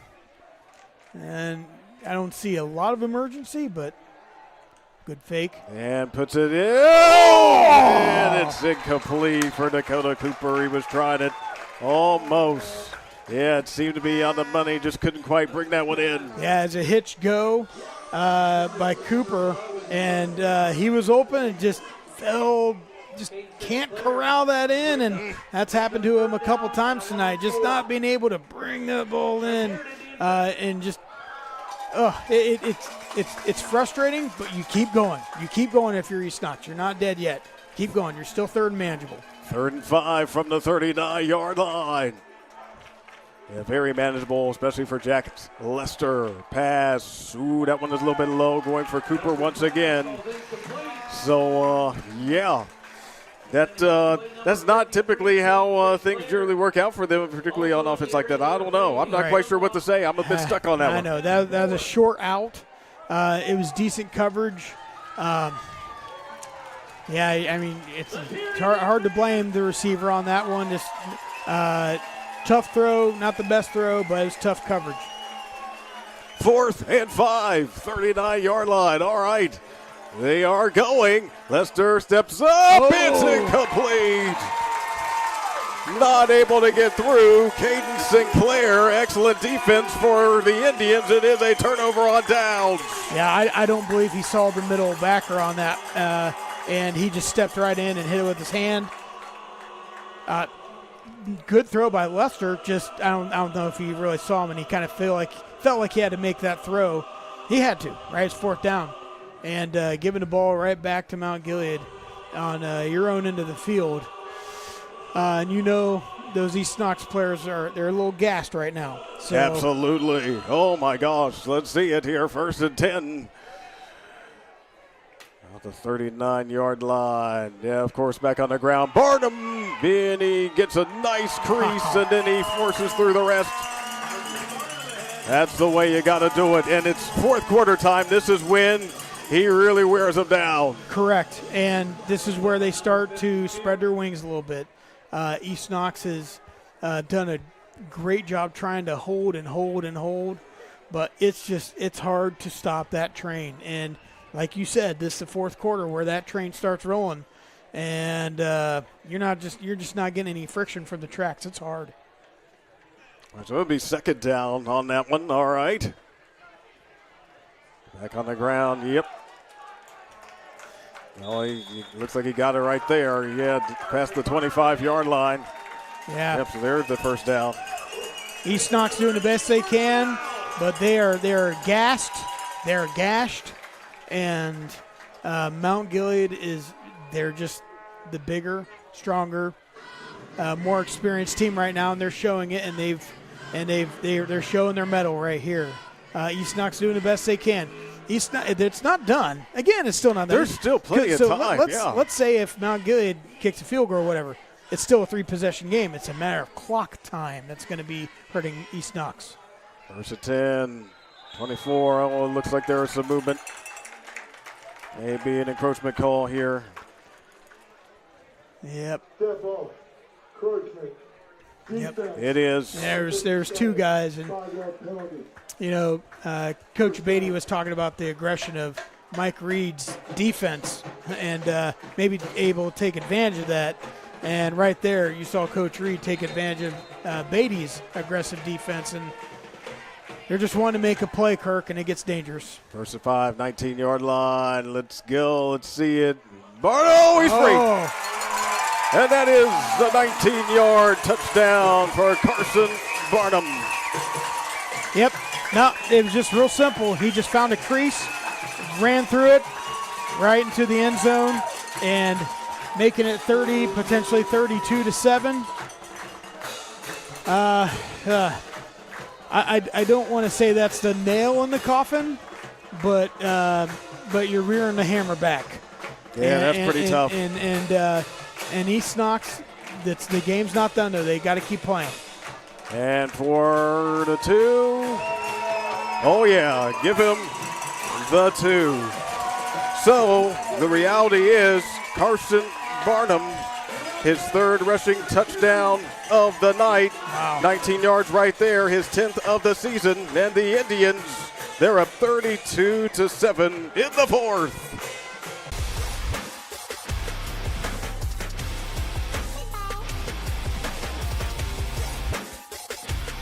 ground together.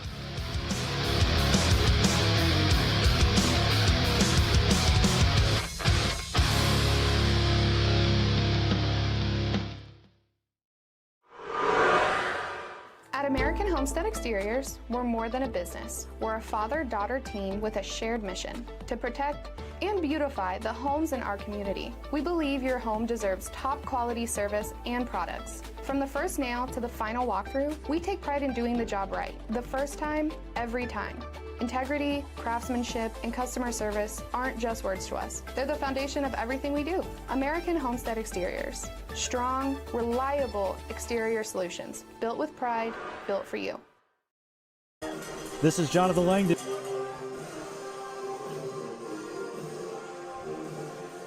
And while we're coming back here, Kirk, one thing I know, East Knox, we did the game last week, and they had one of their starting backers. He's out tonight with a concussion. And so it was, Coach Beatty was telling me about how the depth at backer is just not quite there. And you kind of see that, how they're kind of wearing down a little bit, that lack of depth. That's what happens, absolutely. Ooh, all right, we'll see if Dakota Cooper can get a nice return here. Jumps over one and stopped about the 45-yard line. So, yeah, that's a much more stressful situation, being down 32-7. They knew it was going to be tough anyway, going up against an undefeated football team. But now, they can't wallow. They've got to move. Correct, because there's still 9:43 left in this game, and those Mount Gilead, the defensive linemen, they're all just sitting there licking their chops with the ears pinned back, and they know it's all going to be pass and it's all going to be in a flurry, and that's what they love. First and 10, 44-yard line. Let's see. Here is Lester with a little bit of time. The pocket breaks down, and he goes down. Nowhere to go. Looked like Brody Martinez was in there. And Martinez, he is fired up for the Indians. Nice defense in the secondary by Mount Gilead. It looked like they were doing a cover three. The cover three even with a deep. Even potentially, it looked almost like a cover four. So good blitz penetration there and good motion by the defensive line, but better job by that back defense not letting anything open up, leading to a sack. So second down and 15 here. All right, quarterback slings it near side, caught. Boyd tries to elude one, but simply could not get away from Cooper Nelson. Man, goodness, the defense really picking up here for Mount Gilead. Yeah, and again, positive play by East Knox. Great play. You get the ball to one of your better athletes, right? Great play. The problem is that defensive pursuit. They just move so fast as a unit. It's hard to do anything. It's hard. I mean, it's a positive play, and it's still hard to do anything. So here we go, though. It's going to be 4 downs. Yes, that's very true. From the 43, they've got to go no matter what. In motion is Boyd. Lester with the snap. And delivers a pass, and it is caught by Fawcett. There goes Kaysen on the move. He's looking for the blockers. He's showing the speed. We got a tremendous run right there after the catch. And what are you seeing? Hey, here's the thing. One thing I saw that was different that time. They were able to take Landon Boyd.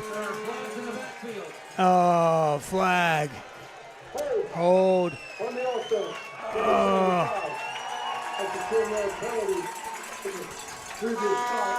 That is rough. But they were able. If you take away the penalty, let's just talk about the play for what it was. They took the sidecar, they took their bullet out, and they moved Boyd out to the space to the right, put him in motion. And what you had was a nice ability. You saw the defense kind of shift over a little bit, and that opened up that pass right there. And Herzenberger just made a great catch, great run. Unlucky. It was a hold there on the offense, and the ball's coming back. Absolutely. Whoa. Two steps forward, 3 back, right? Yes. That's the kind of night it's been for East Knox, unfortunately. Makes it 3rd down and 21 yards it appears they're going to need. Yeah, that's a bunch. But, they still got 2 downs. And all that bobbled by Beatty, and it falls incomplete.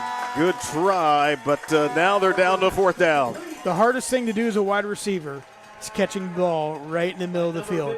It's not anything else. It's not the fade. It's not. It is because all those guys are sitting there ready to just chalk your guts out, and so that's a hard catch to make. It's a hard catch to make, and it is what it is, and it's fourth and long. It's a ball game right here. They got to have it now, it seems. Yes, Lester. Shipman there chasing, there was no real opportunity there, unfortunately, for him, and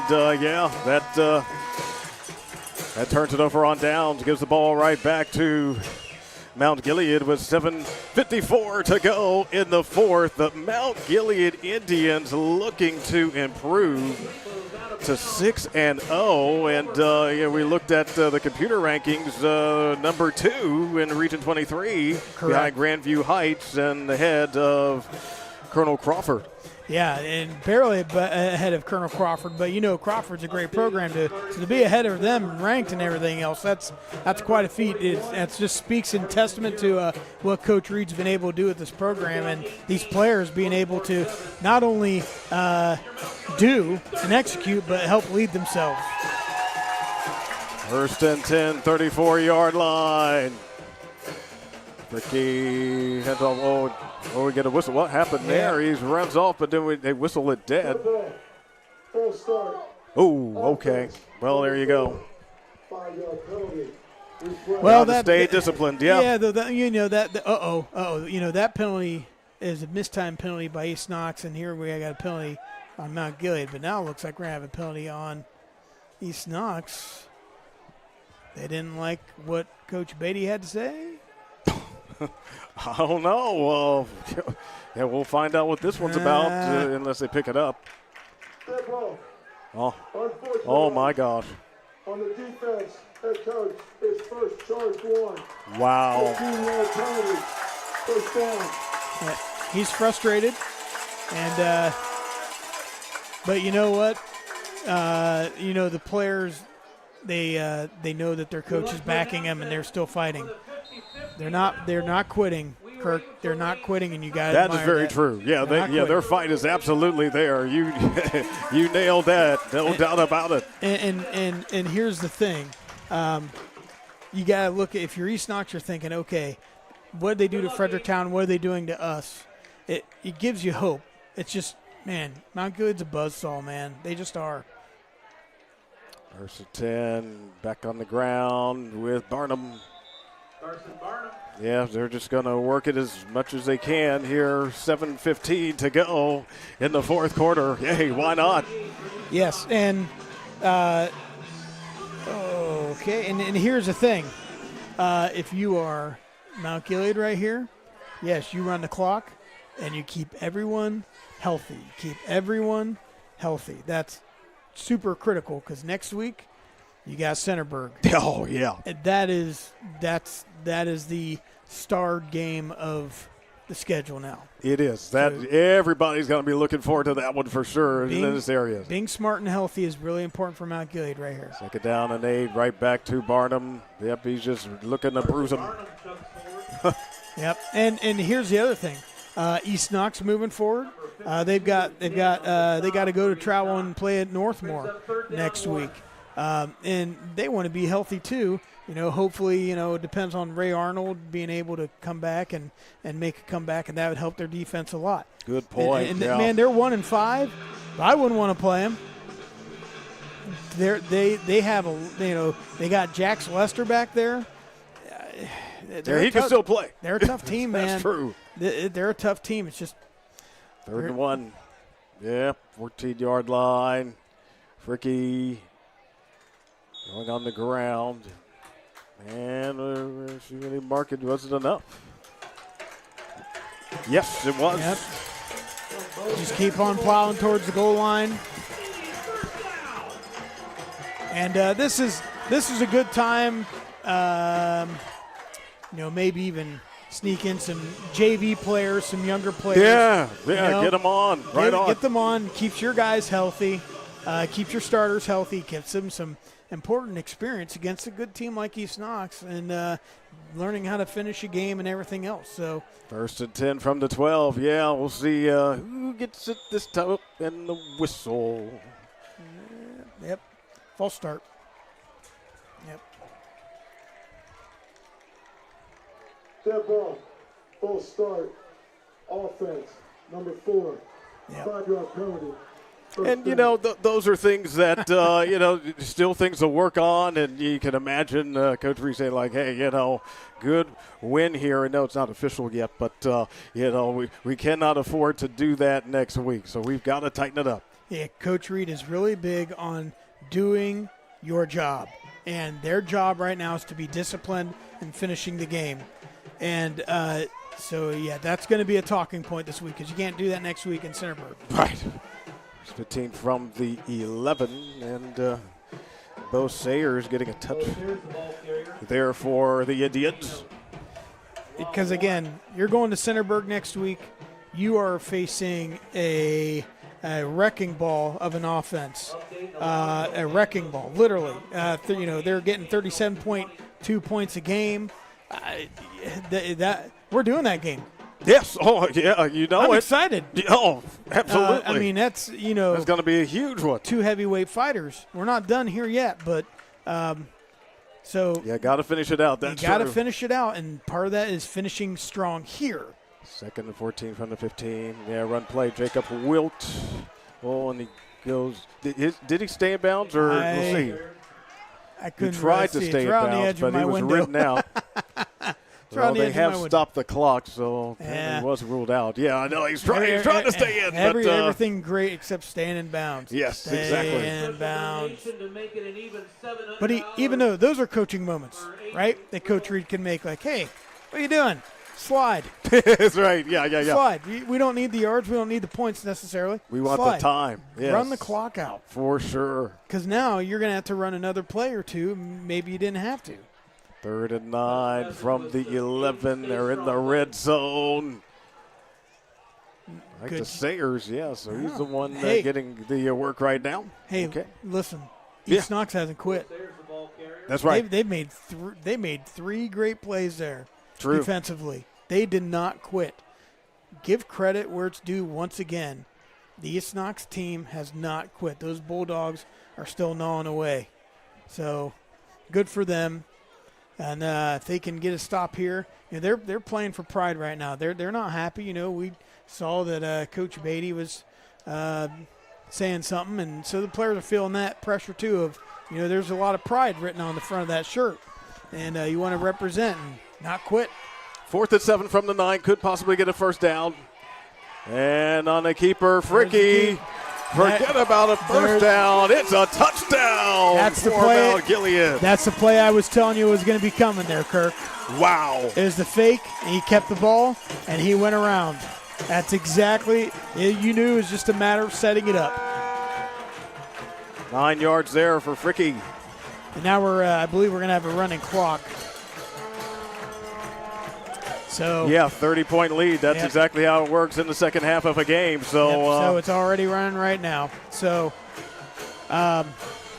hey, I mean, East Knox, they did a great job getting it to 4th down, but they ran that play finally, and they were setting it up all night long.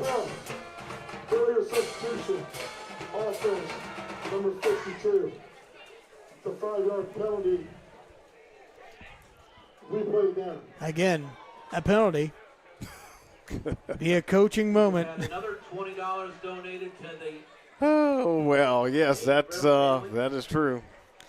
You know, while we're waiting, also here, you know, Aiden Riggle, young man at East Knox, great support here. I saw some areas where you could donate and help the family, help him out. He had his first treatment, and it's been a hard road for him, and. I don't think I've ever said one word to that young man. I know his mom and everything else, but everyone's pulling for you. I know Coach Beatty said he's watching here tonight, so if he's still watching, Aiden, we're pulling for you, man. And you know, even though we don't know you, we love you, and we you know, obviously our thoughts and our prayers are with you and your family, and just keep fighting, man. Just like your boys are still here fighting, doing the best they can. You just keep following, doing the same thing.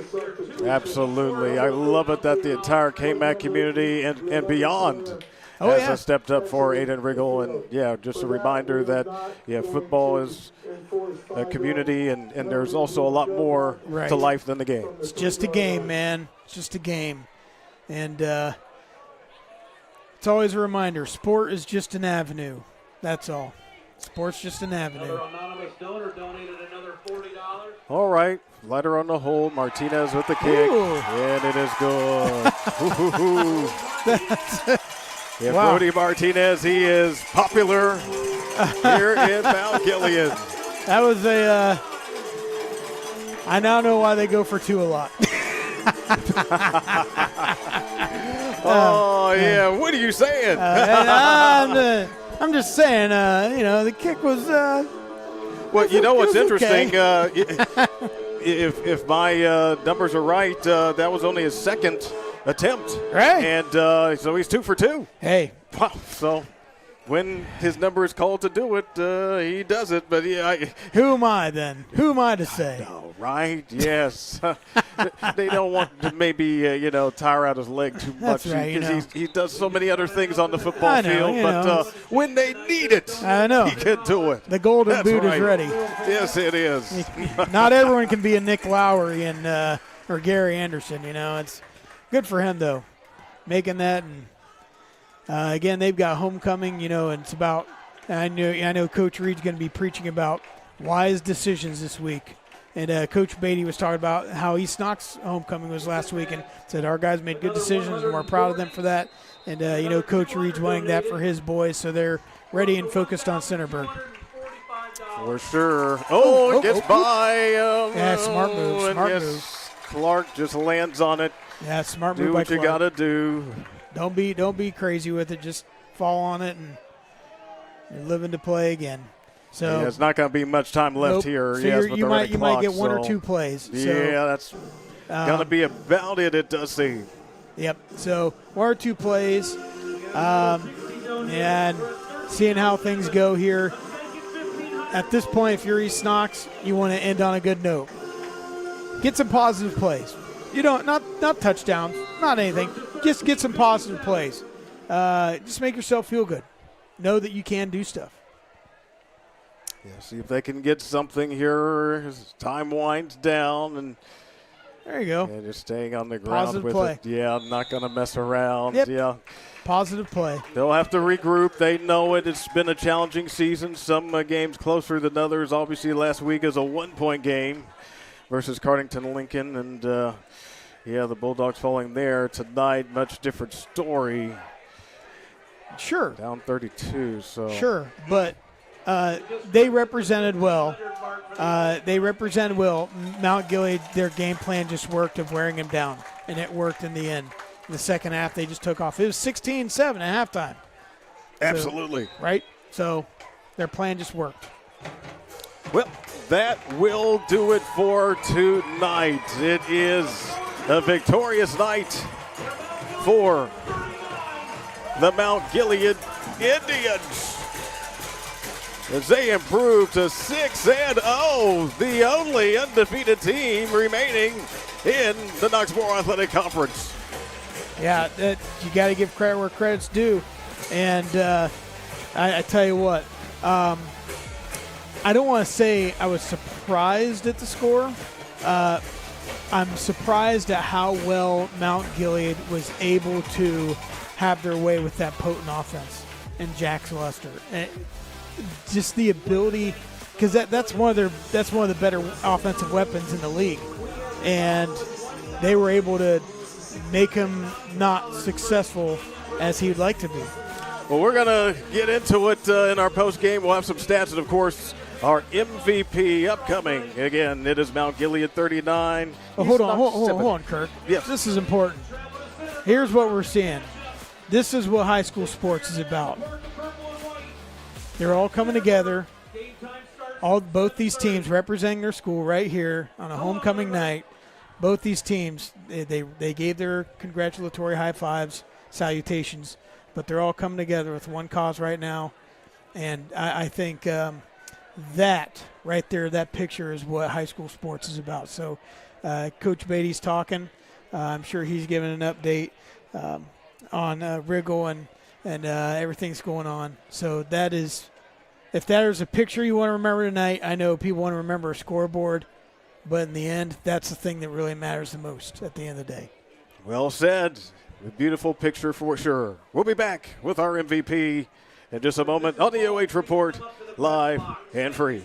So I had to balance my work and my school, and the fact that NC State has online classes, hybrid classes, especially the instructors are very flexible with allowing you time to get all your work in.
so we are back here at Mount Gilead. This one is a final 39-7. The home Indians winning it over to visiting East Knox Bulldogs. Will it be a tough season for sure? Still only one win, and Mount Gilead's undefeated at 6-0. And just, they really got it done, especially on the ground here. And here's the thing. I know one of the things I asked Coach Beatty was, you know, you guys are 1-4, 1-5. I said, what's the spirit of the guy? I know it's frustrating. He said, losing is frustrating, but our culture and everything else, you know, we know that we've been in games. We just have not been able to execute some of those games. But the thing is, tonight, they had some. It was already kind of tough up there for them. I want to hit that unfortunate, untimely, really, what made it a tough battle. Not very difficult battle.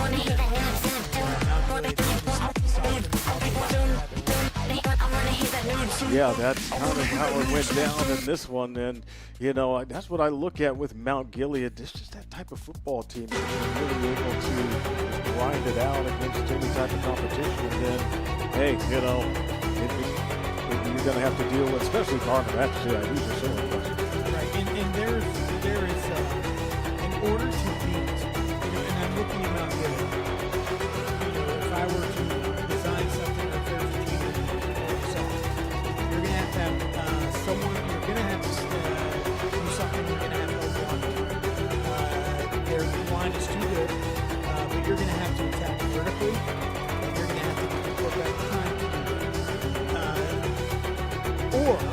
Or you're going to have at least 2 or 3 super solid wideouts that can catch the ball consistently, constantly attack windows. When will Mount Gilead face that team? I don't know. I'm interested to see what happens in Centerburg next week. That's going to be really something. Yeah, my goodness. Yeah, but you know, after that, they're going to eventually, you know, obviously they're making the playoffs, so it's going to be who they face in the playoffs. So we got a visitor. Oh yes, give him the headset, right? We'll get this thing cooking here. Yeah, doing this on the fly, but that's all right. Appreciate it. Can you hear me, Carson? I can hear you. All right, well, we're gonna make it happen here. All right.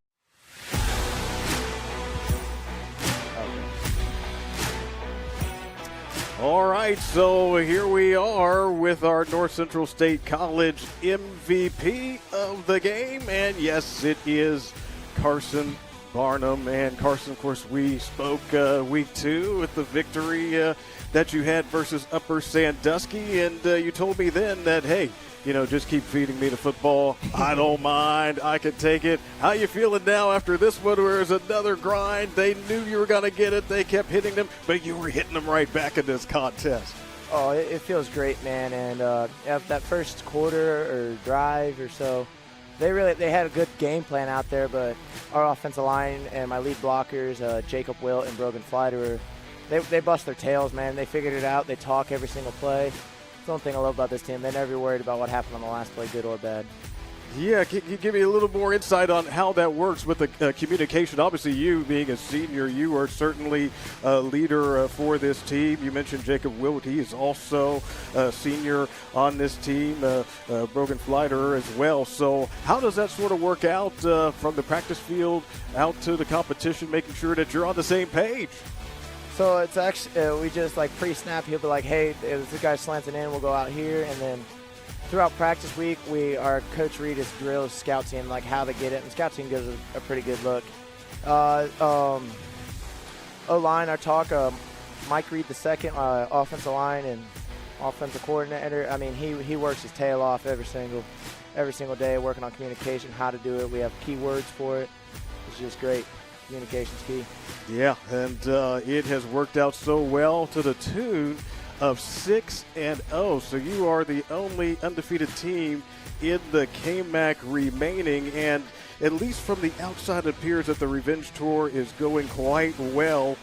You delivered the payback to 4 schools that beat you last year, actually: Upper Sandusky, Danville, Fredericktown, and tonight East Knox. You were 4-6 last year. Now we see what you're doing at 6-0. So what can you share about what's been going on behind the scenes with this strong improvement for Mount Gilead football, and now you're the targeted team? Oh, it's a great feeling to be the team with a target on your back, but with being a target, you know you're going to get shot at. Teams are going to play us their best every week. And during the offseason, I tried to say this last time, but I don't think I ended up saying it, but they gave us Coach Reed first week, Northmore and Danville up there playing in the Final Four. He should put their scores up for our game, and he was like, we were this close. And then we listened to Al Pacino speech about inches. We were a couple inches away here, a couple inches away there. And that's like how this East Knox team is. I think going into this game, they're like 3 points away from being 4-0. But just finishing drives, finishing games, working on communications, not losing our head, focusing on my next play. A competition at this level, the difference between winning and defeat can really be that tight. Very well said, Carson. So we know that you face Centerburg tonight, entered tonight's game versus Cardington with one out of the conference loss, but tied with you within conference for first place. You know the Trojans well. Some thoughts on what it's going to take to have a successful result against Centerburg next week? Well, it's going to be a dogfight. I can tell you that much. I think the game might be. It's going to be tight. How we going to do it? How we're going to win this game is we're going to come out, establish our off tackle, get our counters and jets going, and defense stay on communication. They're a pretty good team over there. They got a bunch of athletes. So just if we stick to what we do and not worry about so much about them, I think we'll be all right. We will look forward to bringing that game, so we will definitely see you there. So before you go, you know how this works. Shout-out time. Any shout-outs you'd like? Looking right to the camera. What do you want to say? I'd like to shout out my mom, my dad, and all my offensive linemen. The defense, they played great. Brogan Flatterer for lead blocking, Jacob Wilt for lead blocking, and Tyler Hart when he's available to lead block. All right, Carson Barnum, our North Central State College MVP. Congratulations. Thank you.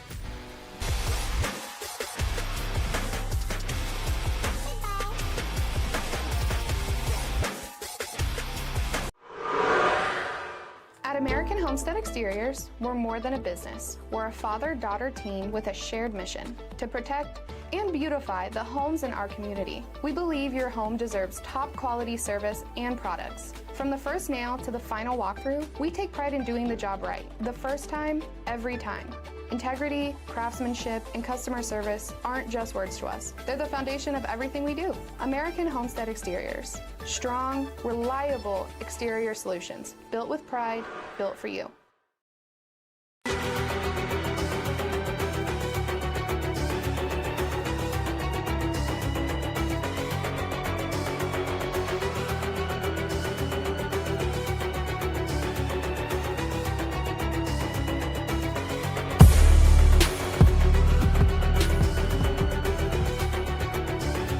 Game here at Mount Gilead. Indians win it 39-7 over the Bulldogs of East Knox. 6-0 is Mount Gilead. Your thoughts? It's I thought that Barnum really summed up well.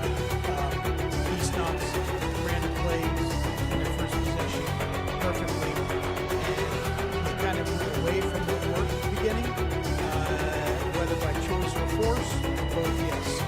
But that allowed Mount Gilead to set up what they want to do, every team they play, and they executed that and worked out to perfection. But they're going to be playing a different animal next week at Centerburg. That is the game. That's, in lack of better terms, it really is kind of for the conference championship. It could be. I know. They're right up there at the top, so we'll be there for it. Yes! Yeah, exactly. Yes.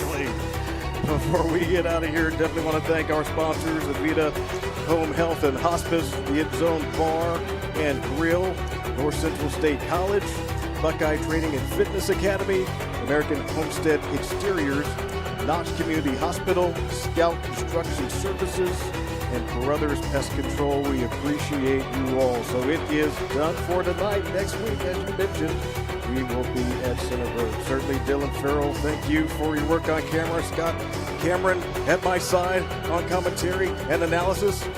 I'm Kirk Richards, happy to have served as your play-by-play announcer on this Friday night at East Knox. Of course, tonight we'll have the Friday night pigskin. It'll be live on the OH Report on Facebook and YouTube starting at about 11:30. Once again, our final score here tonight, 39-7. Mount Gilead defeats East Knox. Thanks for joining us for this game on the OH Report, where we are always live and free.